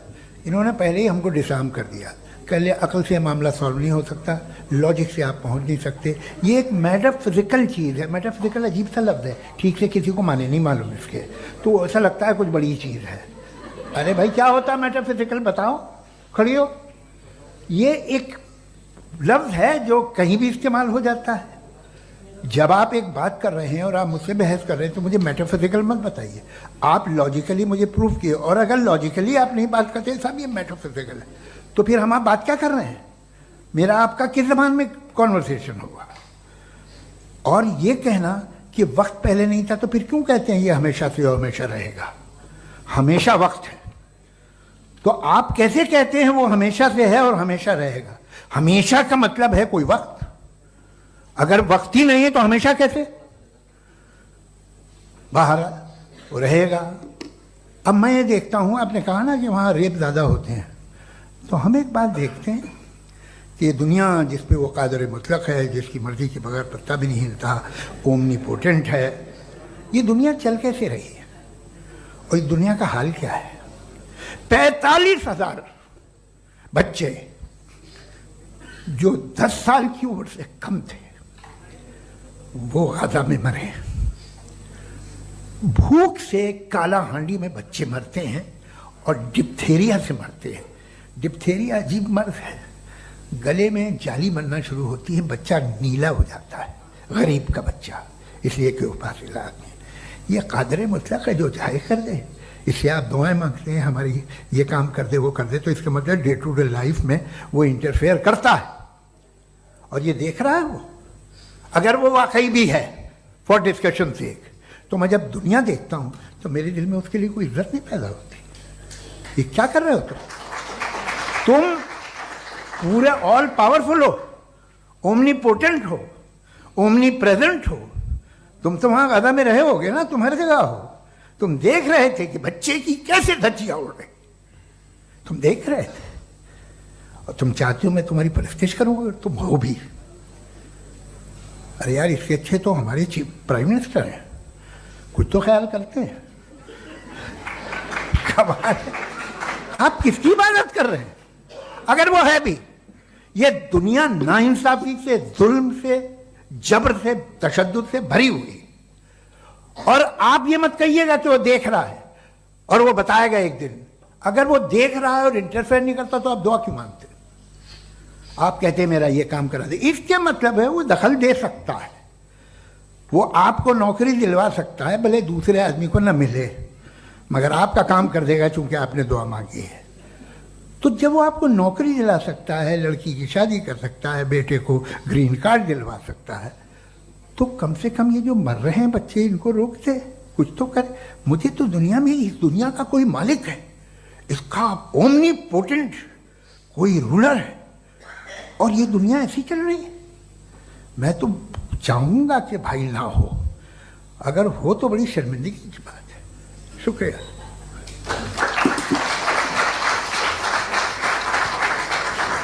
देवियों और सज्जनों, इस बहस के 2 राउंड और 2 रिबटल पूरे हो चुके हैं। अब सबसे ज़रूरी और सबसे मुश्किल राउंड शुरू हो रहा है, क्रॉस एग्जामिनेशन का। अब इन विद्वानों की सज्जनता की एक परख भी होगी, और वक्त हमने 16 मिनट का तय किया है। पहला सवाल आप पूछना चाहेंगे? जी बिल्कुल। पहले बोले भी आप आप माइक ले लीजिएगा हाथ में, ये नीचे से ऑन जी। मैं बोलता हूँ, ये डायस हटा सकते हैं क्या हम थोड़ा क्विकली? डायस पीछे कर दीजिए बस थोड़ा सा, है, ताकि ये जो दाएं बाएं लोग बैठे हैं, इसे हटा ही दीजिए। अब हम वहाँ तो जाने वाले नहीं। आराम से आराम से दोनों तरफ से हटा दीजिए।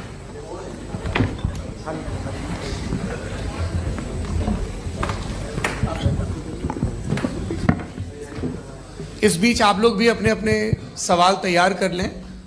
ये ध्यान रखेंगे कि मैं यहाँ से सवाल लूँगा, आप लोगों को अपना हाथ ऊपर करना है, अपना नाम बताना है, और अधिकतम 3 वाक्यों में अपना सवाल पूरा करना है। कई लोग सवाल की जगह भाषण देने लगते हैं, उससे आज बचना है।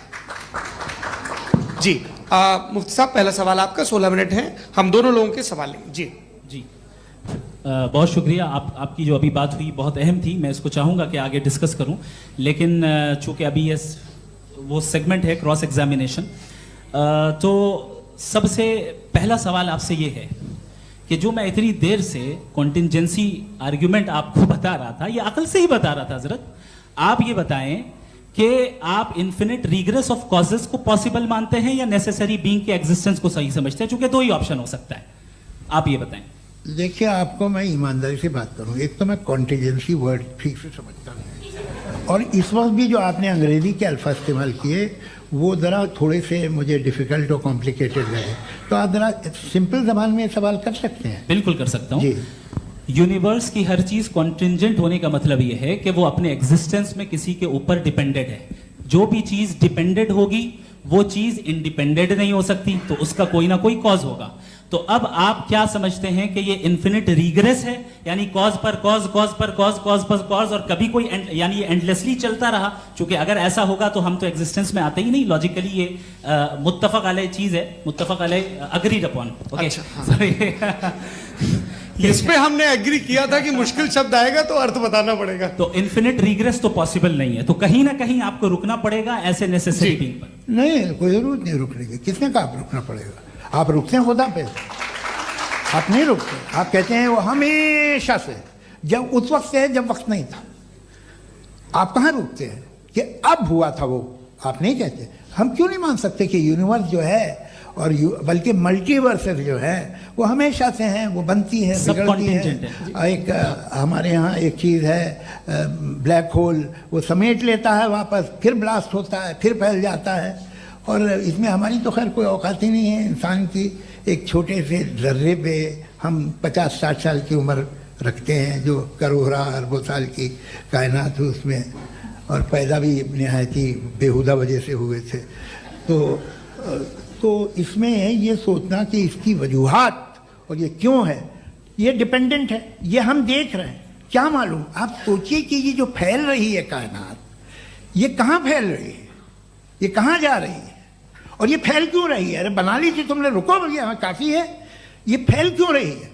ये और कौन सी कायनात जिसे मैं दूरबीन से देखता हूँ तो 2 बिलियन लाइट ईयर पे है, उससे मेरा कोई वास्ता ही नहीं है। 2 बिलियन ईयर यानी अगर मैं 80,000 माइल्स पर सेकेंड से चलूं तो 20 करोड़ साल में वहां पहुंच जाऊंगा। इसकी जरूरत क्या थी?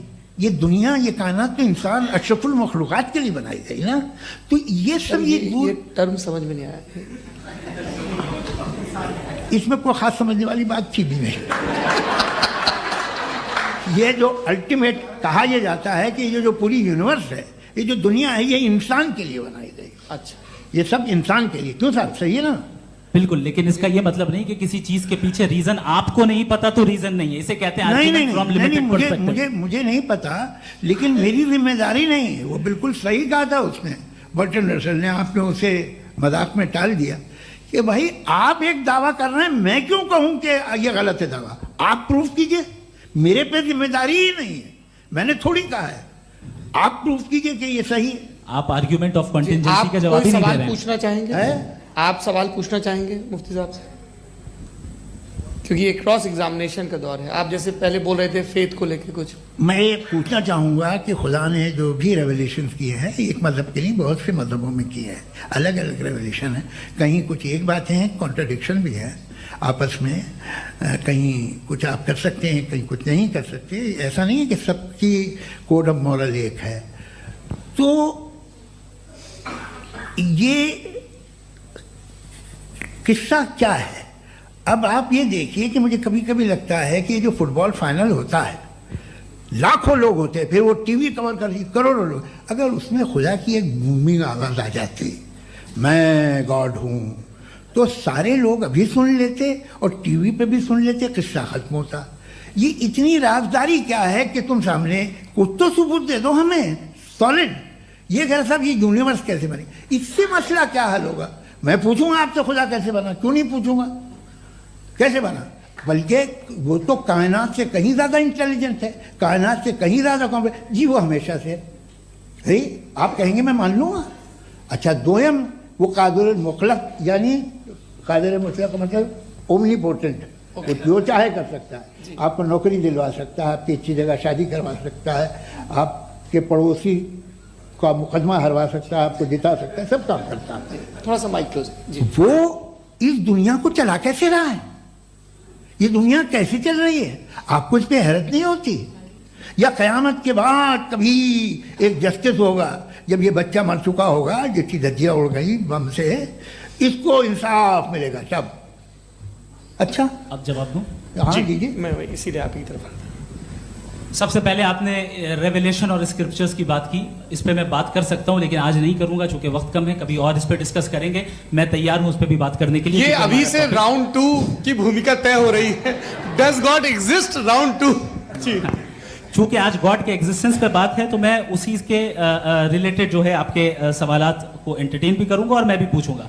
आपने कहा कि आपने साबित ही नहीं किया, जबकि आर्ग्यूमेंट ऑफ कॉन्टिजेंसी बुनियादी आर्ग्यूमेंट है। आप मुझे कॉन्टिजेंसी का मतलब बताइए, आपका मतलब क्या? कॉन्टिजेंसी कॉन्टिजेंसी का मतलब यह हुआ कि हर वो वजूद जो किसी भी चीज का पाबंद है, हर वो वजूद या हर वो चीज जो अपने एग्जिस्टेंस में किसी भी चीज के पाबंद है और उससे बाउंड है, उसको उसकी जरूरत है, उस पर डिपेंड करती है, तो जाहिर सी बात है कि उसका कोई ना कोई कॉज होता है। ये तो अक्ल की बात है। ये आप रीजनिंग की बात करते हैं, मैं वही कर रहा हूं। दूसरी चीज, आपने ये बात कही कि इतने बिलियन लाइट ईयर्स दूर है, उसका मेरा क्या लेना देना। फिर मेरे ख्याल से आपको ये नहीं कहना चाहिए I think therefore I am an atheist. आपको सोचना चाहिए। सिर्फ आप एक लिमिटेड दायरे में रहकर नहीं सोचें, बल्कि बाहर निकलकर सोचें। आपने तीसरा सवाल किया, आपने 2-3 सवाल एक साथ। ऐसी बातें ना कीजिए, कुछ को इतराज हो जाएगा आप पे कि आप कुछ भी सोचिए। ये इजाजत आपको है नहीं, मुझे है।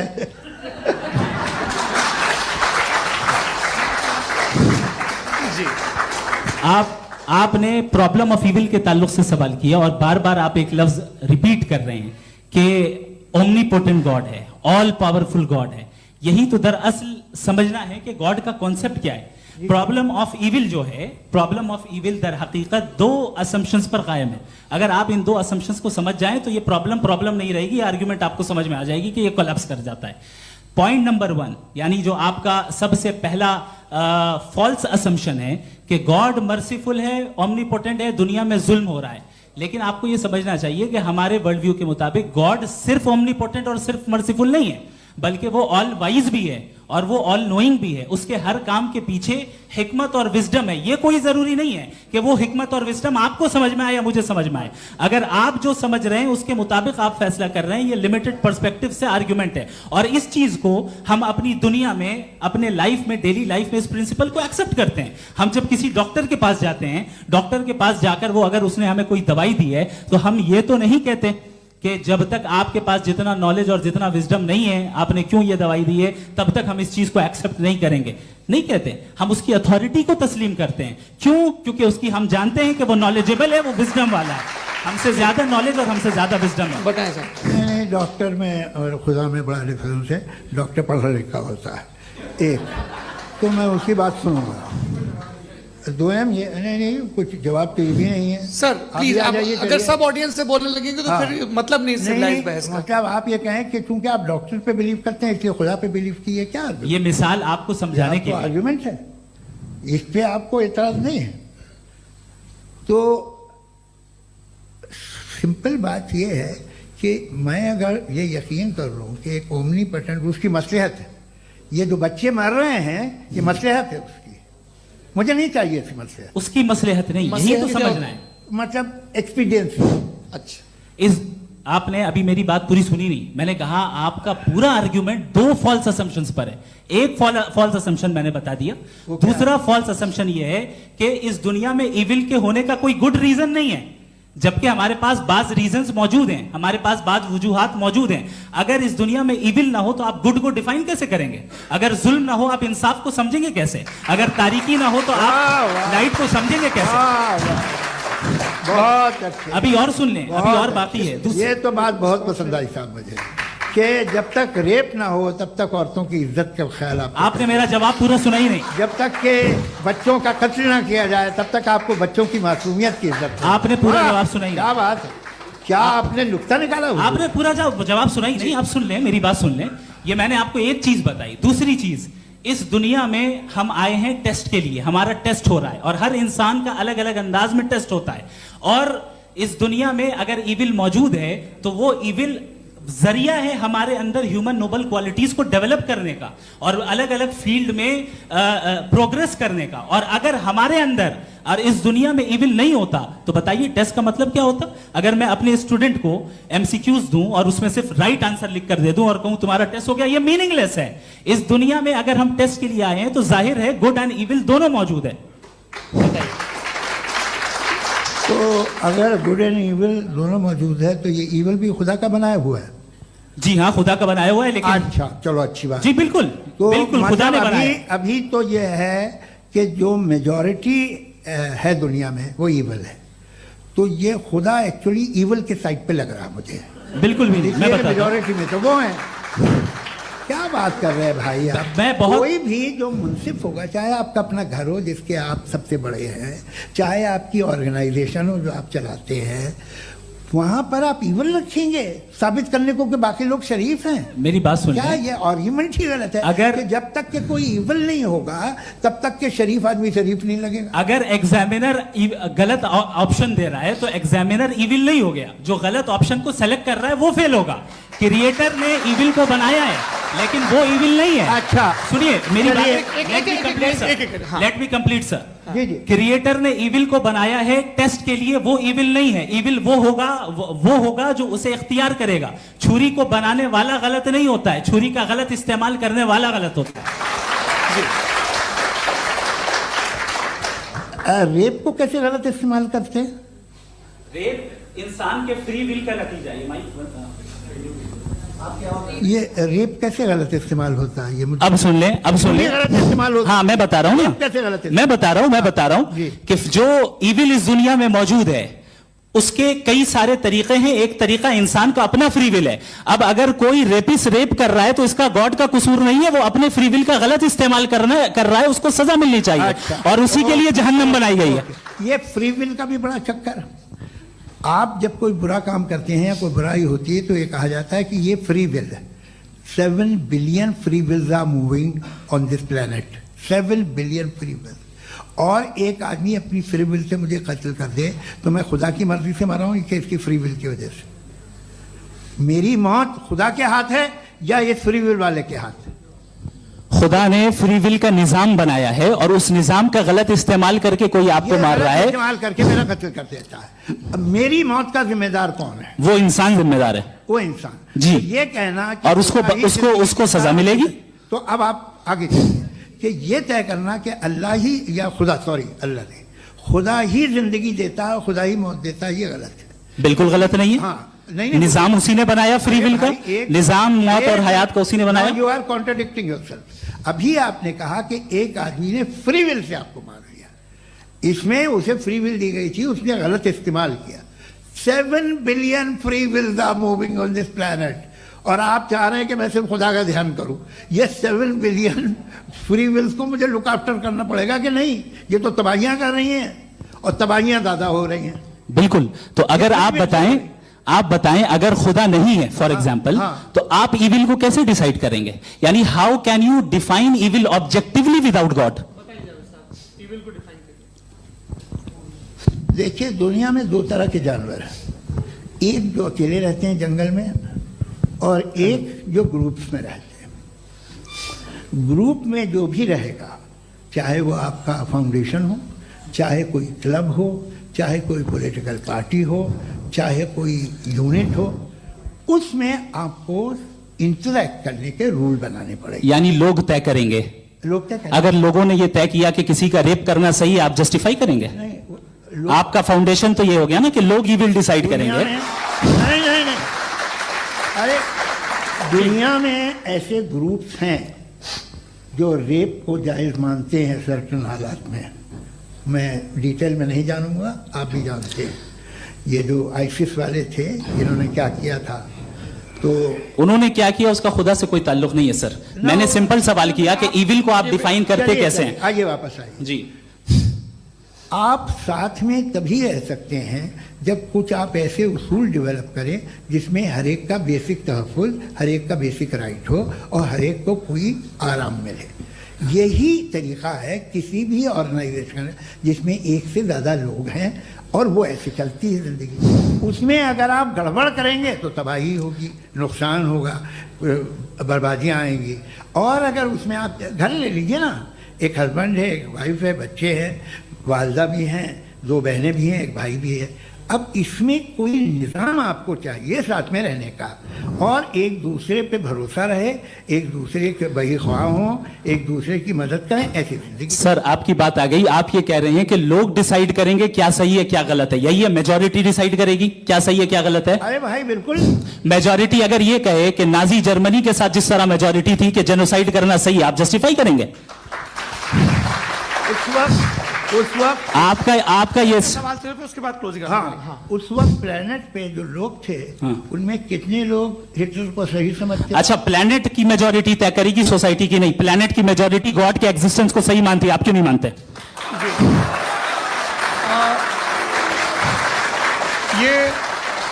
हेलो ये क्रॉस क्वेश्चन का राउंड यहाँ पर समाप्त होता है। और ये बड़ा अच्छा है कि इस तरह से फ्रेगमेंट कर दिया गया है ताकि जो मरकरी ऊपर जा रहा है नीचे जवाब दे दूं जी।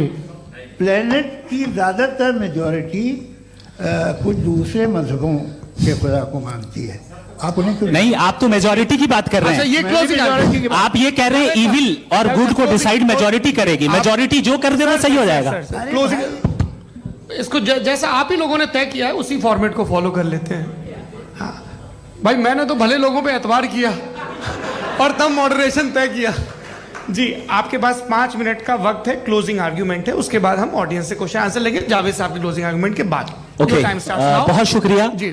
हमारा जो टॉपिक है डज गॉड एग्जिस्ट, मैं इस पे इतने एकेडमिक तैयारी करके आया था। मुझे था कि मैंने सोचा था कि कई सारे मैं आर्ग्यूमेंट्स दूंगा, लेकिन वक्त की भी किल्लत और जावेद साहब बार बार इधर उधर चले जा रहे थे तो उसको भी थोड़ा एंटरटेन करना पड़ गया। डज गॉड एग्जिस्ट पे मैं एक ही आर्ग्यूमेंट दे पाया। आर्ग्यूमेंट्स बहुत हैं और डेफिनेटिव आर्ग्यूमेंट्स हैं, और मेरे आर्ग्यूमेंट को किसी एक राउंड में भी इन्होंने एंटरटेन नहीं किया और रेफ्यूट नहीं किया। एक राउंड में भी नहीं, एक राउंड में भी नहीं। और ना ही अभी आपका क्लोजिंग आर्गुमेंट आएगा, नहीं वो बता देना। आर्ग्यूमेंट ऑफ कंटिजेंसी सर, अरे मैं आपसे कई बार कह चुका हूँ कंटीजेंसी का मतलब अब मैं कैसे समझाऊं आपको आपस में, हाँ आप और कितने आसानी से समझाऊं मैं, मुझे तो नहीं समझ में आ रहा है। आप अपनी आर्ग्यूमेंट ऑफ कंटीजेंसी उर्दू में बोल सकते हैं। हाँ, आप अपनी बात पूरी कर ले जी, आखिरी 4 मिनट। दूसरी चीज, just a minute please ma'am, can I talk? दूसरी चीज ये है कि आपने एक तो इसका जवाब नहीं दिया, दूसरा आपने गॉड के न होने पर कोई डेफिनेटिव आर्ग्यूमेंट नहीं दिया, सिर्फ मजहब पे बात कर रहे हैं आप। मजहब तो आज हमारा टॉपिक ही नहीं था, आज तो हमारा टॉपिक हो, आप मजहब से ले लेकर आईएस तक चले गए। भाई हमारा क्या ताल्लुक है उससे? We condemn them. और उसका गॉड से क्या ताल्लुक है? अगर कोई गलत काम कर रहा है, किसी ने किसी को कत्ल किया, किसी ने किसी का रेप किया, उसको सजा मिलनी चाहिए। और आपके पास कोई भी rational strong foundation of morality नहीं है। आपने कहा कि मेजॉरिटी तय करेगी सोसाइटी की, वो सही होगा। मैंने कहा हिटलर को, फिर आप सही कहेंगे नहीं नहीं नहीं नहीं, प्लैनेट की सोसाइटी की मेजॉरिटी तय करेगी। तो प्लैनेट की मेजॉरिटी गॉड के एग्जिस्टेंस को मानती है, आप कह रहे हैं ये रिलीजियस है। तो यानी आपके पास कोई स्ट्रॉन्ग फाउंडेशन नहीं है ऑब्जेक्टिव मोरालिटी का। ऑब्जेक्टिव मोरालिटी का अगर कोई फाउंडेशन है तो वो सिर्फ गॉड है, गॉड है, गॉड है। थैंक यू जी। ये मुफ्ती शमाइल नदवी साहब का क्लोजिंग आर्ग्यूमेंट था। अब हमारे पास जी, मैं जी ये बड़ा अच्छा है कि दोनों लोगों को मॉडरेटर से शिकायत भी और बोल रहे भाई हमारी शाबाशी भी तो करते चलो। अब मेरी बात जी, आपके पास जावेद अख्तर साहब 5 मिनट का वक्त है, ये आपका क्लोजिंग आर्ग्यूमेंट है, टाइम रीसेट कर दें जी। देखिए, बहुत सारी बातें हैं। गॉड का डेफिनेशन दुनिया के किसी भी रिलीजन में है कि वो ओमनीपोटेंट है, ओमनीप्रेजेंट है, he is just, he is kind, he loves you and so on. मैं जब दुनिया देखता हूँ तो मुझे कोई ऐसा सुप्रीम पावर यहाँ दिखाई नहीं देती है जो इंसान की बहबूदी के लिए कुछ कर रही हो, कमज़ोर को बचा रही हो, मदद कर रही हो, जालिम को पीछे हटा रही हो। मैं नहीं देखा, तारीख़ में नहीं। एक तो अगर है और ये देख रहा है तमाशा, तो उसका होना न होना बराबर है। दोयम ये कि ये जो है, जब आप ये कहते हैं कि कायनात जिसकी कंटीजेंसी है, मैं देखिए वो लफ्ज़ इस्तेमाल किया मैं, तो ये कैसे हो सकती है भाई? और फौरन आप सरेंडर कर देते हैं कि जाहिर है कि इसका बनाने वाला तो इससे 10,000 गुना था कॉम्प्लिकेटेड होगा। उस पर आपके होने पे कोई इतराज़ नहीं है। उसे वो टाइमलेस है, वो पहले से था, टाइम तो बहुत बाद में आया। ये सब आप मानने को तैयार है जिसका आपके पास कोई सबूत नहीं, आपके पास कोई रीज़न नहीं है। आपकी तारीख क्या है मजहबों की? बिलीफ की, जो खुदाओं का बिलीफ है, ये कॉन्स्टेंटली गलत साबित होता रहा है। मतलब आप कहें कि अरिस्टोटल के ज़माने में तो सब जाहिल थे, वो भी इतने ही यकीन से खुदा पे यकीन रखते थे, जो अब नहीं रहा। ये भी नहीं रहेगा, आप लिख लीजिए। और इसके आसार आपको दुनिया में दिखाई देना शुरू हो चुके हैं। ये बहस क्या आज से 100 साल पहले इस तरह हो सकती थी? यहाँ तक तो आपको हम ले आए हैं। तो सर अरे इनको मदद की जरूरत नहीं भाई, ये सेल्फ सफिशिएंट आदमी है, आप क्यों इनकी मदद कर रहे हैं? Sir please. तो ये जो है तमाम बातें अपनी जगह हैं। ये एक पैकेज है। आप अकेले, कोई आदमी ऐसा नहीं जो सिर्फ गॉड को मानता हो। उसके साथ बहुत पैराफर्नेलिया आता है, अलग अलग पैराफर्नेलिया आते हैं। They have always created chaos in the society. मैं तो आपको सीधा ऑफर देता हूँ कि दुनिया में 10 इम्पॉर्टेंट बिलीव्स हैं। आप एक मानते हैं, 9 नहीं मानते, 9 में आप एथियस्ट हैं, 9 को आप बिल्कुल रीजनेबली मेरी तरह देखते हैं। तो 90 मजहबी आदमी भी 90% एथियस्ट है, वो दूसरे खुदा नहीं मानता, एक खुदा मानता है अपना वाला, बाकियों को कहता है गलत है। अगर आप मानना ही बंद कर दे तो आपका 10% चांस है कि आप सही हैं और 90% चांस है कि आप गलत हैं। मेरा मशवरा है, आप मानना छोड़ दिए तो 50% चांस होगा कि आप सही हैं और 50% चांस होगा, 40% आप गेन करेंगे बाय बिकमिंग एन एथियस्ट।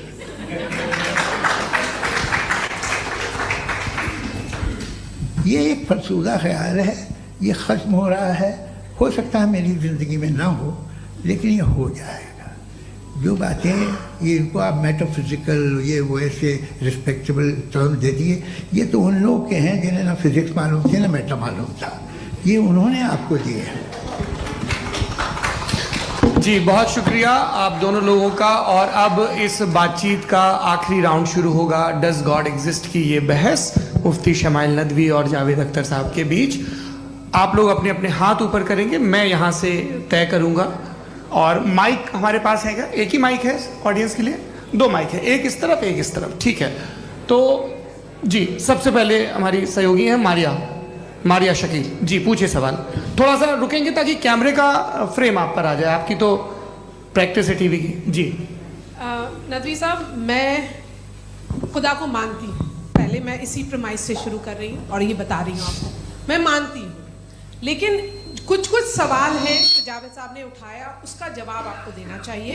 पहला सवाल ये कि गजा में सालों से छोटे बच्चे मर रहे हैं, वो उनको अगर खुदा मर्सीफुल है, हम मानते हैं कि अल्लाह ताला में बहुत ताकत है, तो वो बच्चे क्यों मर रहे हैं? दूसरी बात ये कि अगर कंटिजेंसी की जो आप बात करते हैं, पूरे मुस्लिम ममालिक मिल करके भी उन गजा के बच्चों को क्यों नहीं बचा पा रहे हैं? क्योंकि अगर वो चाहते, क्योंकि अल्लाह ताला उन पर हुकूमत करते हैं, सब पर हुकूमत करते हैं, तो वो उनको क्यों नहीं बचा? जी थैंक यू वेरी मच। बहुत अच्छा किया आपने इस चीज को जिक्र कर दिया, मैं इसको और अच्छे से एक्सप्लेन करने की कोशिश करता हूं। देखें, जहां तक आपने कहा कि गजा के बच्चों को मारा जा रहा है, देखिए 2 वर्ल्ड व्यू है, एक एथीस्टिक वर्ल्ड व्यू, एक थीस्टिक वर्ल्ड व्यू है। बच्चे मर रहे हैं दोनों वर्ल्ड व्यू में, लेकिन हमारा वर्ल्ड व्यू कह रहा है कि रिकॉम्पेंस है, ये कह रहे हैं कि उनका मरना बेकार जाने वाला है, कोई उसका रिकॉम्पेंस नहीं है, चूंकि इनके यहां आखिरत और अल्लाह का कोई तसव्वुर या गॉड का कोई तसव्वुर नहीं है। आपने ये सवाल किया कि गॉड मर्सीफुल है, क्यों नहीं रोकता? ये मैंने बताया कि ये मिसकंसेप्शन है लोगों के दरमियान कि गॉड को सिर्फ मर्सीफुल और ओमनीपोटेंट समझते हैं। गॉड के सिर्फ यही 2 एट्रीब्यूट्स नहीं है, गॉड के कई सारे एट्रीब्यूट्स हैं, उनमें से अल हकीम भी है, उनमें से ऑल वाइज भी है, ऑल नोइंग भी है। लिहाजा अगर इस दुनिया में किसी को तकलीफ आ रही है और गॉड उसको नहीं रोक रहा है, वो इसलिए नहीं रोक रहा है चूंकि इंसानों को फ्री विल दिया गया है। ठीक इसी तरीके से अगर एक डॉक्टर किसी छोटे बच्चे को इंजेक्शन लगा रहा है, उसे तकलीफ पहुंच रही है, उसके लिमिटेड पर्सपेक्टिव के एतबार से यह गलत हो रहा है और डॉक्टर बुरा है। लेकिन जब आप ब्रॉडर पिक्चर को देखेंगी, आपके और हमारे पास सिर्फ एक पिक्सल है, हमें इतना नजर आ रहा है कि गजा में कत्ल हो रहा है, लेकिन इसके पीछे कितना रिकॉम्पेंस उनको मिलने वाला है, पूरा पिक्चर गॉड के पास है। तो एक पिक्सल से आप पूरे पिक्चर को कभी भी जज नहीं कर सकती। आप इसमें कुछ जोड़ना चाहेंगे? आपको कुछ बोलना है इसमें? भैया आपने बहुत अच्छा जस्टिफिकेशन दिया, या आप वो जो वहाँ के प्राइम मिनिस्टर इजराइल के उन्हें भेजिए, वो बहुत खुश होंगे। आप जस्टिफिकेशन दे देना कि अगर गॉड नहीं है तो बच्चे क्यों मर रहे हैं, आप बताएं। वो ये सवाल पूछ रहे हैं कि अगर आप ईश्वर का अस्तित्व नहीं मानते हैं तो उन बच्चों की मौत को आप कैसे इंटरप्रेट करते हैं? भाई ये दुनिया जो है, जो ताकतवर लोग होते हैं वो एक नाइंसाफी करते हैं। तो ये अच्छा काम है आपके नजदीक, तो नेचर नाइंसाफी पे मबनी है। अरे मेरे भाई, आप नेचर की कहाँ बात कर रहे हैं, तो इंसान की बात जी, कर ये तो फिर जब मैं इंसान की बात कर रहा था, आप नेचर की बात करने लग गए। क्रॉस एग्जामिनेशन नहीं। हाँ, अब आप मुझे बोलने नहीं देंगे तो अलग बात है, आप बोलिए, मैं मुझे कोई जल्दी नहीं। जी नहीं, ये क्रॉस एग्जामिनेशन।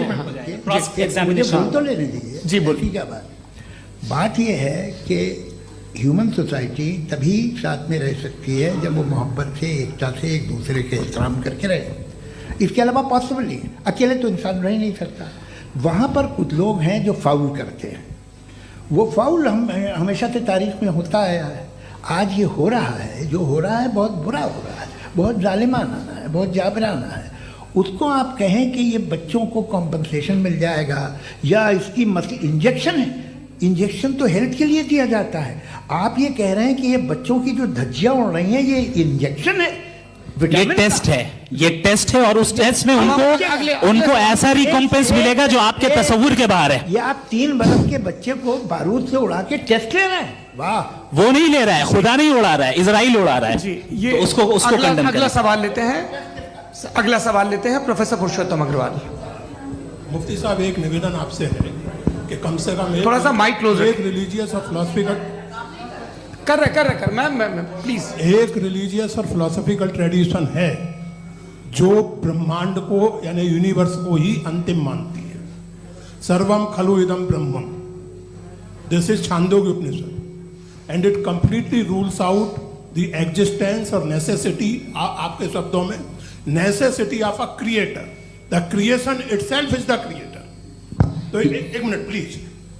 दूसरा जो सवाल आपने अभी, जो आप बार बार कह रहे हैं कि भगवान विद्वान भी है, वाइज, सब जानने वाला, तो अगर विजडम में दुनिया भर के पापों और अत्याचारों को बर्दाश्त करना शामिल है, तो फिर इसका मतलब ये हुआ कि अगर मैं फ्री विल से उसको अपोज करता हूं तो ईश्वर की विजडम और मेरी फ्री विल में कॉन्ट्राडिक्शन है। Because when I am opposing whatever is happening in Gaza, then I am opposing the God's will और गॉड्स विजडम। जवाब लेते हैं। क्योंकि तो गॉड की विजडम, एक मिनट सौरभ प्लीज सर, ये एक जुमला, गॉड की विजडम है कि गाजा में जो कुछ हो रहा है वो हो रहा है, मैं उसका अपोज कर रहा हूं, तो मैं गॉड की विजडम के खिलाफ जा रहा हूं। एक सवाल। दूसरा ये, नहीं आपने दो ऑलरेडी। सर आप और सवाल कर लें, लेकिन मुझे दो जवाब दे। पहले आपने ये कहा, सुनिए मेरी बात सुनिए। इजराइल के गॉड के मुताबिक तुम्हारा ठीक हो रहा है ना? नहीं हो रहा है, ठीक नहीं हो रहा है। मैं बता रहा हूँ क्या हो रहा है, आप तशरीफ रखिए, मैं बता रहा हूँ क्या हो रहा है। Let me complete please. एक सेकंड गाइस, एक सेकंड। ये देखिए, ऐसा है कि ये सब बड़ा आपस में विचार विमर्श के बाद ये तय हुआ था कि कुछ नियम बना लिए जाएं ताकि एक टाइम बाउंड बातचीत चले। और भाई साहब, आप बड़ा जरूरी काम कर रहे हैं, लेकिन कैमरे के फ्रेम में आके उस काम को गड़बड़ कर दे रहे हैं। ठीक है गुरु, अब मेरे को कहीं का गुस्सा कहीं निकालना था, सॉरी। नहीं, कोई गुस्सा नहीं है जी। तो प्रोफेसर ने सवाल पूछे, आप उनके जवाब दें, और थोड़ा ये सब लोग थोड़ा ख्याल रखें भाई, सवाल संक्षिप्त रखें जी। आपने दो सवाल किए। सबसे पहला ये कहा कि हमारे पास ये कॉन्सेप्ट है कि ये यूनिवर्स खुद नेसेसरी बीइंग है, creation itself is the creator. How irrational is this कि मैं एग्जिस्ट करूंगा बाद में, लेकिन अभी एग्जिस्ट कर भी रहा हूं, यानी एक ही टाइम में एग्जिस्ट भी कर रहे हैं, नहीं भी कर रहे हैं। This is not true. दूसरी चीज, आपने कहा कि अगर इजराइल में, सॉरी माफ कीजिएगा, Israel doesn't exist, occupied Palestine में अगर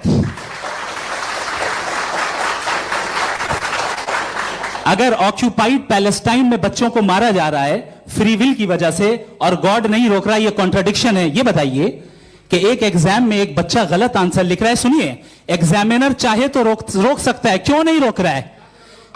ये कॉन्ट्राडिक्शन है, ये कॉन्ट्राडिक्शन नहीं है। माइक नहीं सर, ये आपस में जी, ये क्या आपका सवाल? माइक दीजिए। फ्री विल दिया गया है टेस्ट के लिए, अकाउंटेबिलिटी के लिए। अगर फ्री विल नहीं होता तो आप कहते हैं हमें रोबोट बना दिया गया। नॉट मिसरिप्रेजेंट माय पोजीशन, आपकी जो भी पोजीशन, मैं अपनी फ्री विल के नाते, अपने ह्यूमन विजडम के नाते गाजा में हो रही अत्याचार का विरोध करता हूं। बिल्कुल करना चाहिए। के हिसाब से मैं गॉड की विजडम का विरोध कर रहा हूं? बिल्कुल नहीं, जो हो रहा है गॉड की, बिल्कुल भी नहीं, बिल्कुल भी नहीं।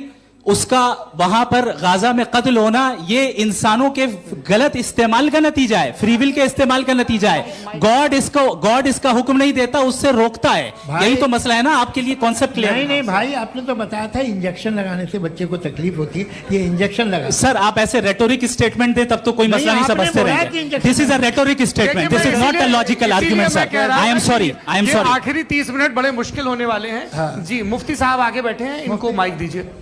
हाँ तरुण, माइक आप अपने पास रखिए, आपको कैमरे का फ्रेम पता है जी।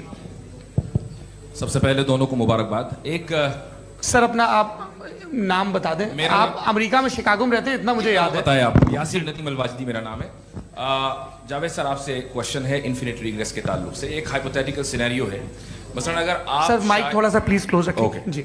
अगर आप शायर इसलिए हैं कि आपके कोई उस्ताद शायर थे, और वो इसलिए शायर थे कि उनके कोई उस्ताद शायर थे, और इसी तरीके से हम माजी में पीछे चलते चलते चले जाएं और कहीं ना रुके, तो माफ कीजिएगा आप कभी शायर नहीं हो सकते। लेकिन आप शायर हैं, आपका शायर एग्जिस्ट करता है, इसका मतलब ये है कि आप कहीं ना कहीं रुके हैं। तो मेरा सवाल ये है कि क्या आप इन्फिनिट रिग्रेस ऑफ कॉजेस को लॉजिकल फैलेसी मानते हैं या नहीं मानते? हाँ या ना? मैं इन्हें लॉजिकल फैलेसी नहीं मानता हूँ, लेकिन मेरा प्रॉब्लम यह है कि जब मैं नहीं मानता हूँ तो I will continue with this logic जो फैलेसी नहीं हो। आप एक जगह रुक जाते हैं जाके, आप कहते हैं ये गेंद कैसे बनी, ये जजीरा कैसे बना, ये समंदर कैसे बना, ये ज़मीन कैसे बनी, और अचानक गॉड पे जाके आपको ब्रेक लग जाता है। एक बार आप सवाल नहीं करते कि भाई इनको बनाने वाला तो इनसे भी कॉम्प्लिकेटेड होगा, वो कैसे बना, उसके बारे में आपने इत्मीनान कर लिया, वो हमेशा से है। तो अगर आप उसे हमेशा से मानते हैं तो फिर ये मान लीजिए कि कायनात हमेशा से है, क्या तकलीफ? फिर हम वजूद में नहीं आते ना। जी हैं? हम मौजूद नहीं। अच्छा सर क्यों नहीं हो सकते? मैं बताऊंगा प्लीज प्लीज। जैसे मैंने मिसाल दी आपके शेर की। आपका शेर कभी वजूद में ना आता अगर शायर इसी तरह चलते रहते हमेशा। जी माइक मेरे ख्याल से एक सेकंड। इन्फिनिट रिग्रेस का कॉन्सेप्ट क्लियर नहीं हो पाया, ऐसे रहने दें, लेट्स मूव ऑन सर। ठीक है, हाँ थोड़ा सा मॉडरेटर का भी ख्याल रखें। नहीं आपने तो रखा है, आपने रखा है। यहाँ पे गौहर रजा साहब हैं, वो भी एक सवाल पूछना चाहते हैं। माइक यार नीचे से ऑन कर दिए नीचे। पहले तो ये कह दूं कि मैं उन बच्चों से शर्मिंदा हूं जिनको गजा में कत्ल किया गया, क्योंकि हमारे होते हुए कत्ल किया गया। लेकिन उससे ज्यादा शर्मिंदगी इस बात से हुई कि मुझे लगा कि मुफ्ती साहब उसको जस्टिफाई कर रहे हैं।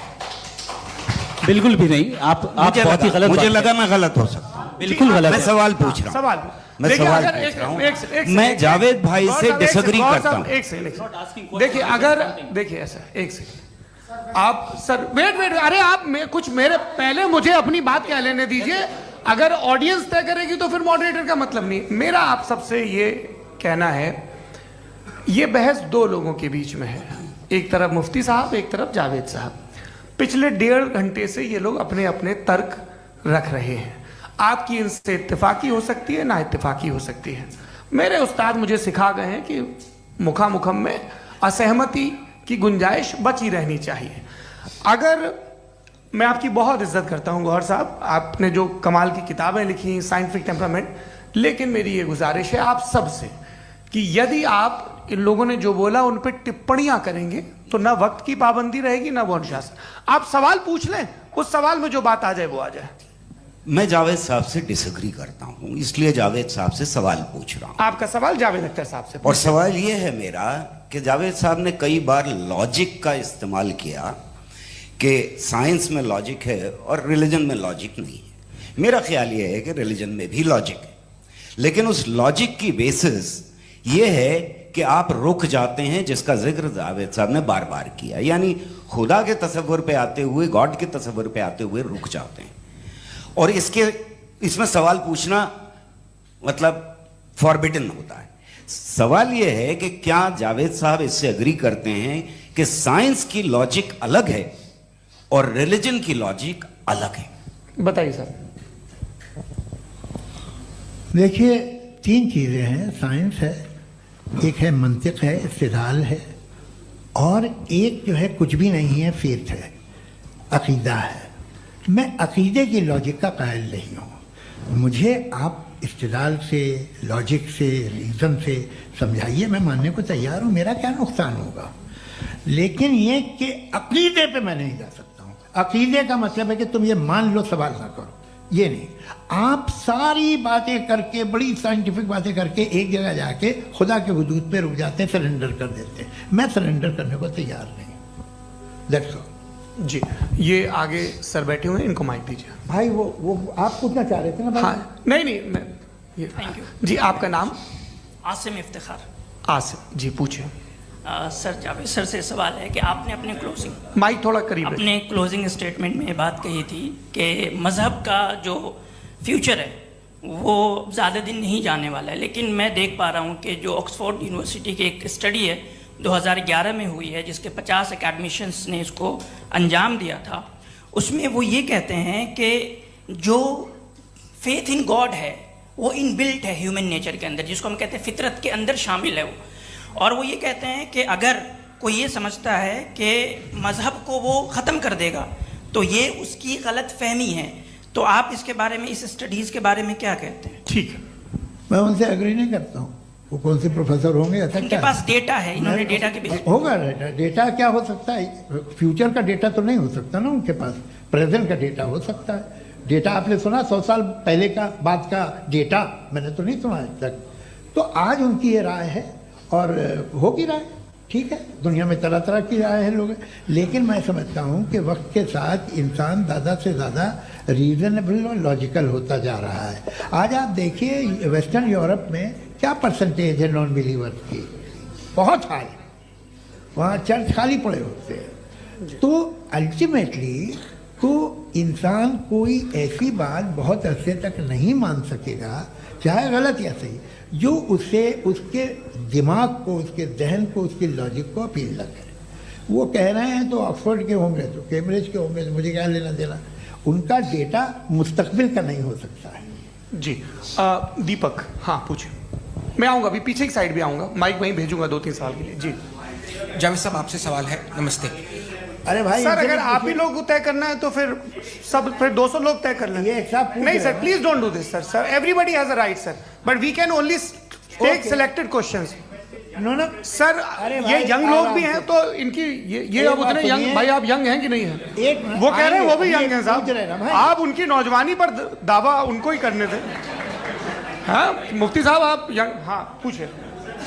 अरे भैया सर मेरा सवाल ये है। कुछ इनसे भी तो पूछो। जी हाँ। नहीं, बस आपसे एक सवाल है। जैसे थीस्टो के पास अपने जो ईश्वर को मानते हैं उनके पास अपने सोशल गेट टुगेदर्स हैं। 5 रोज़ा क्रिसमस आने वाला है, होली है, दिवाली है, ईद है। एथिस्ट क्या ऑफर कर रहे हैं? मतलब मैं इनकी दुकान से बोलूं मैं आना चाहता हूं उस तरफ, पर मैं अट्रैक्ट नहीं हो पा रहा हूं। मैं सोशल गेट टुगेदर्स क्या है आपके पास? वो ये कह रहे हैं कि जो धार्मिक लोग हैं, अलग अलग धर्म के लोग, उनके उत्सव त्योहार कॉन्ग्रेगेशन बड़ी बहुत बात। हैं। अब आपको मैं एक सुनाता हूँ, यहाँ हिस्टोरियन भी बैठे हैं। मृदुला जी आप बताइएगा सही है कि नहीं। ये एक कॉन्स्टेंटाइन, एक ग्रीक रोमन बादशाह था जो क्रिश्चियनिटी आने के 400 साल बाद उसने डिसाइड किया कि मैं क्रिश्चियन हो जाऊंगा, मेरी पूरी स्टेट कैंसिल हो जाएगी। उस ज़माने में ऐसे ही होता था, राजा जो धर्म इख्तियार करता था वो जनता भी कर लेती थी। इसलिए कि वो हो गया था बैंकक्रप्ट, और उसे जो मेडिटेरियन कोस्ट के रिच क्रिश्चियन वो थे मर्चेंट, उससे पैसा चाहिए था। तो उसने कहा यार क्रिश्चियन हो जाओ। तो उसने अपने वजीर से कहा कि भाई ये हिस्ट्री है कि अब हम लोग क्रिश्चियन हो जाते हैं। पहले सर हो जाएंगे, कोई प्रॉब्लम नहीं है, लेकिन एक प्रॉब्लम ये है कि 17 दिसंबर से 25 दिसंबर तक जो पेगन फेस्टिवल होता, जो पेगन जो फेस्टिवल होता है वो बंद हो जाएगा, इसलिए कि हम क्रिश्चियन हो गए तो होगा नहीं। तो वो बच्चों को बहुत बुरा लगेगा, पब्लिक को बहुत इंजॉय करते हैं, खासतौर से 25 को मेन डे। उसने कहा हाँ ये तो सही कह रहे हो। ये जीसस क्राइस्ट की पैदाइश कब थी? पहले साहब वो अप्रैल में थी। नहीं कट करो, वो 25 दिसंबर को है। यह हकीकत है जी। और 400 साल बाद क्रिश्चियनिटी के अप्रैल से दिसंबर ले आए, और इसलिए कि यहाँ पेगन फेस्टिवल होता था। अब मनाते हैं आप आराम से। ये जो सारे फेस्टिवल हैं ये रिलीजन से, हर एक को एक इंटरटेनमेंट डिपार्टमेंट चाहिए होता है अपनी कंपनी चलाने के लिए। तो ये रिलीजन ने, ये सेकुलर त्योहार थे जिन्हें रिलीजन्स ने ले लिया है। ये मौसम के थे, फसलों के थे, किसानों के थे, उसको आपने लेकर रिलीजियस रंग दे दिया। ये कोई रिलीजन से थोड़ी आए आप। अच्छा हमें देखिए, हम तो मुल्द हैं, हम ईद मनाते हैं, हम दिवाली मनाते हैं, हम होली मनाते हैं, हम क्रिसमस मनाते हैं। बम्बई की फिल्म इंडस्ट्री की सबसे बड़ी होली हमारे घर में होती है, सबसे बड़ी ईद हमारे घर में होती है। वो हमारी सोशल वो है, हमारा हेरिटेज है। ऐसा थोड़ी है कि we will throw the baby along with the water. ये तो अच्छी चीज़ है, इन्हें रखो, जो बेकार है फेंक दो। जी हाँ हेलो जी, मेरा सवाल नादवी जी से है। जैसा कि आपने बोला कि गॉड टाइम के भी परे हैं, और गॉड इतनी कॉम्प्लेक्स चीज़ है कि उसे ह्यूमन माइंड समझ नहीं सकता, और गॉड ने अर्थ पे फ्री विल भी दे दी है। तो आप अपना वक्त ज़ाया क्यों कर रहे हैं गॉड के बारे में बात करके? अपन को तो बात करनी चाहिए कि सोसाइटी को बेहतर कैसे करें। जी, मैं गॉड वही बताता है सोसाइटी को कैसे बेहतर करें। अभी मैं आपका जवाब देता हूँ। आपने कहा कि टाइम पे वो एग्जिस्ट नहीं करता, सो नहीं, मेरा सवाल ये है कि जैसा आपने बोला कि गॉड बहुत ही कॉम्प्लेक्स चीज है। मैंने कहा ही नहीं कि कॉम्प्लेक्स है, तो आपके अल्फाज है। कॉम्प्लेक्स का लफ्ज गॉड के लिए सुइटेबल नहीं है। क्यों? क्योंकि कॉम्प्लेक्स वो चीजें होती हैं जो ऑब्जेक्ट हो। God is not an object जिसको आप इंस्ट्रूमेंट के जरिए लेबोरेटरी में जाके टेस्ट करें, oh it's very complex. No, वो कोई कार का इंजन नहीं है। वो फिलोसॉफिकली नेसेसरी बीइंग ऐसी बीइंग है जो सिंपल बीइंग है। हाँ, आप उसको मुकम्मल तौर पे उसकी तमाम हिकमतों को जान ले और हर चीज को जान ले, ये पॉसिबल नहीं है, क्योंकि वो ऑल वाइज है, आप ऑल वाइज नहीं है, और वो खुदा है, वो आपको सारी चीजें बता दे, ये जरूरी नहीं। मेरा सवाल ये नहीं था, मेरा सवाल ये था कि जब गॉड इतना परे है इस दुनिया से कि उसने अर्थ पे फ्री विल भी दी है, हम सब ह्यूमंस की फ्री विल है, और जो सोसाइटी में हो रहा है वो अपन लोग डिसाइड करेंगे, तो अपन लोग डिसाइड नहीं करेंगे ना, अपन लोग डिसाइड नहीं करेंगे। गॉड जो है गॉड ने वो उसकी जात, उसकी एग्जिस्टेंस टाइम एंड स्पेस से परे है, लेकिन वो हमारा टेस्ट ले रहा है और उसी गॉड ने हमें बताया कि तुम्हें क्या करना है क्या नहीं करना है, तो जाहिर है उस गॉड की बात सुनेंगे ना हम। जी, वो पीछे एक चश्मा लगाए जो मैम खड़ी हैं उनको दीजिए। हाँ आप जी जी बिल्कुल आएंगे। देखिए मैं कोशिश कर रहा हूँ सब तरफ जाने की। हाँ उनको दीजिए माइक। जी हेलो सर, मैं ओमनी प्रेजेंट नहीं हूँ, टाइम पाबंद हूँ और जहां तक कोशिश कर सकता हूँ करूंगा। जी अपना नाम बताइए। मेरा नाम उर्सुला है, मैं दिल्ली यूनिवर्सिटी की एक स्टूडेंट हूँ और मैं स्टूडेंट फेडरेशन ऑफ इंडिया से हूँ। मेरा सवाल मुफ्ती जी से है कि इस हॉल के इस कमरे में बैठ के हम लोग रेप की मोरालिटी के बारे में फिलोसफिकली बात तो कर सकते हैं, बट असलियत ये है कि रोजमर्रा की जिंदगी में औरतें रेप के थ्रू गुजरती हैं और हम लोग सिर्फ नंबर्स पे इस तरह नहीं देख सकते, क्योंकि कितनी औरतें हैं इन कंट्रीज में जहां पे आप बता रहे हैं कि केसेस कम हैं जिनका एक्सेस है कि वो जाके केस फाइल कर सकें। कितनी औरतें हैं जो जिनको काम करने की आज़ादी है उन कंट्रीज में। यूरोप में ये आज़ादी आ गई, यूरोप में ये रूल्स आ गए, तो हम आज उसके बारे में बात कर पा रहे हैं। जी जवाब।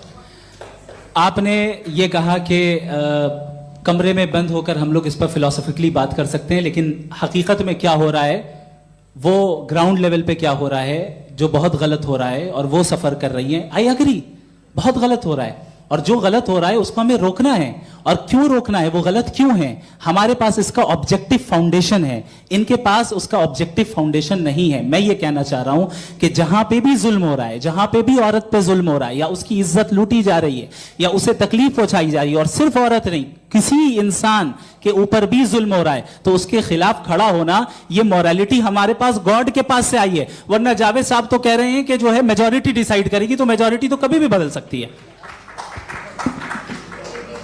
क्या आप हाँ। ये थोड़ी सी आपको गलतफहमी है। मैं अगर मेरे जुमले से ये मदना निकला या मैंने कहा तो ये जुमला मैं वापस लेता हूँ, ये मेरा मतलब ही नहीं था कि मेजॉरिटी डिसाइड करेगी। मेजॉरिटी डिसाइड करे तो दुनिया में बड़ी, वैसे आपने कहा था ये जुमला। अच्छा हो सकता है, मैं मान रहा हूँ, बाद में रिकैप कर लेंगे। अरे एक सेकंड मैं अपनी एक्सप्लेनेशन दे रहा हूँ।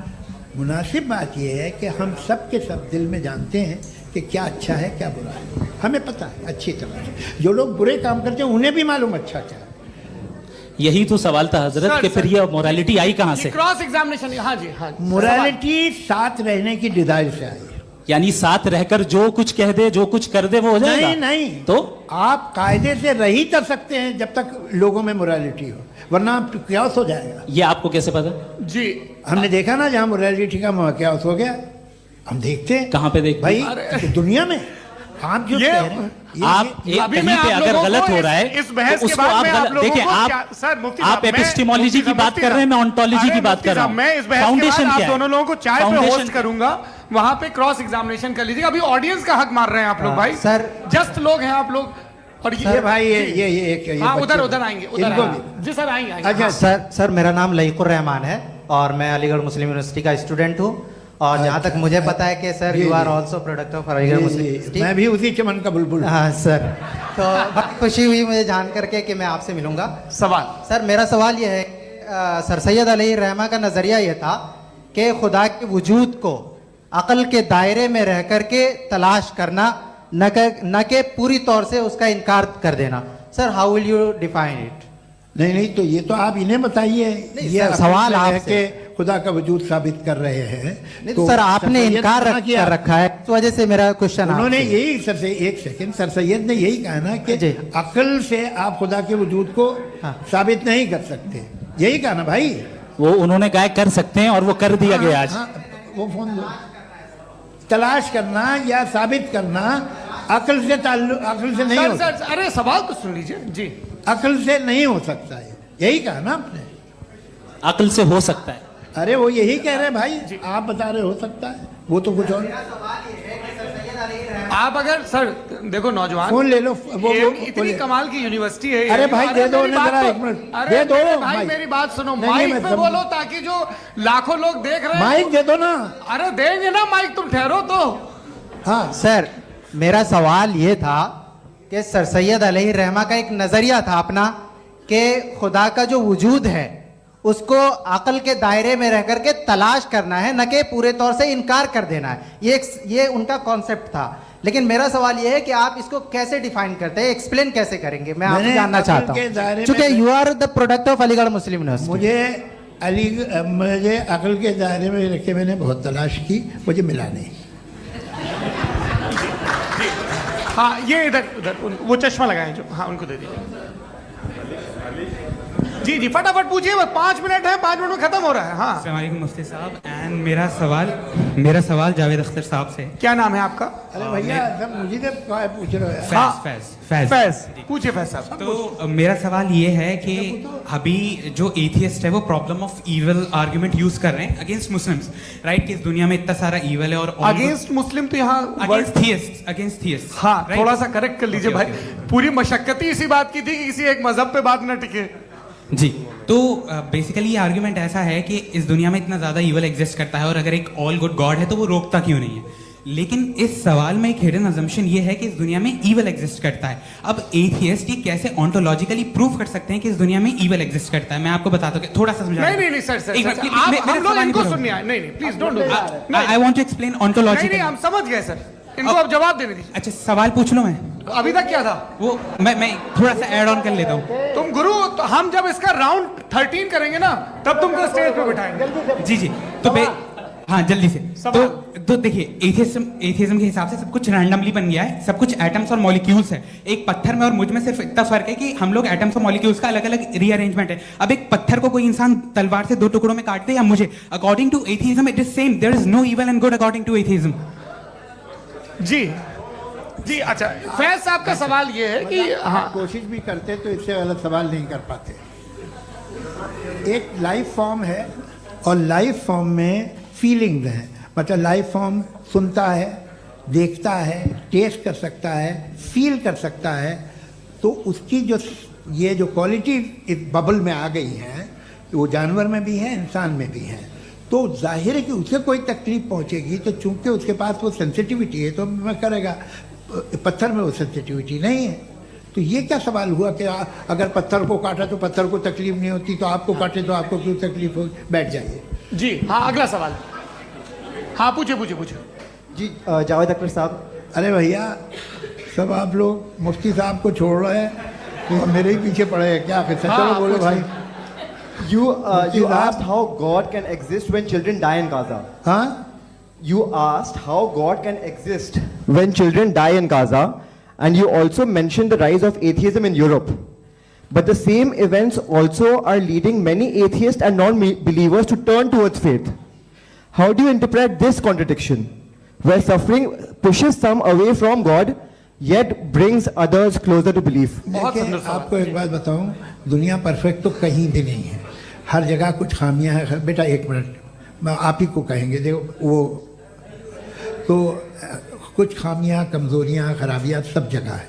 लेकिन अगर देखोगे ईमानदारी से कि दुनिया सबसे ज़्यादा महज़्ज़ब कहाँ है, एक आम शहरी को कहाँ हुकूक हासिल हैं, वो बोल सकता है, अपनी मर्ज़ी से काम कर सकता है, अपनी मर्ज़ी से राय दे सकता है, हुकूमत के ख़िलाफ़ बोल सकता है, बरसरे इक़्तिदार लोगों के बारे में बोल सकता है, सरमायादारों के ख़िलाफ़ बोल सकता है। तो आपको ये स्कैंडिनेवियन कंट्रीज़ में मिलेगा, वेस्टर्न यूरोप में मिलेगा। मैं नहीं कह रहा वो परफेक्ट है, बिल्कुल नहीं, वहाँ बहुत ख़राबियाँ भी हैं, परफेक्ट तो कोई।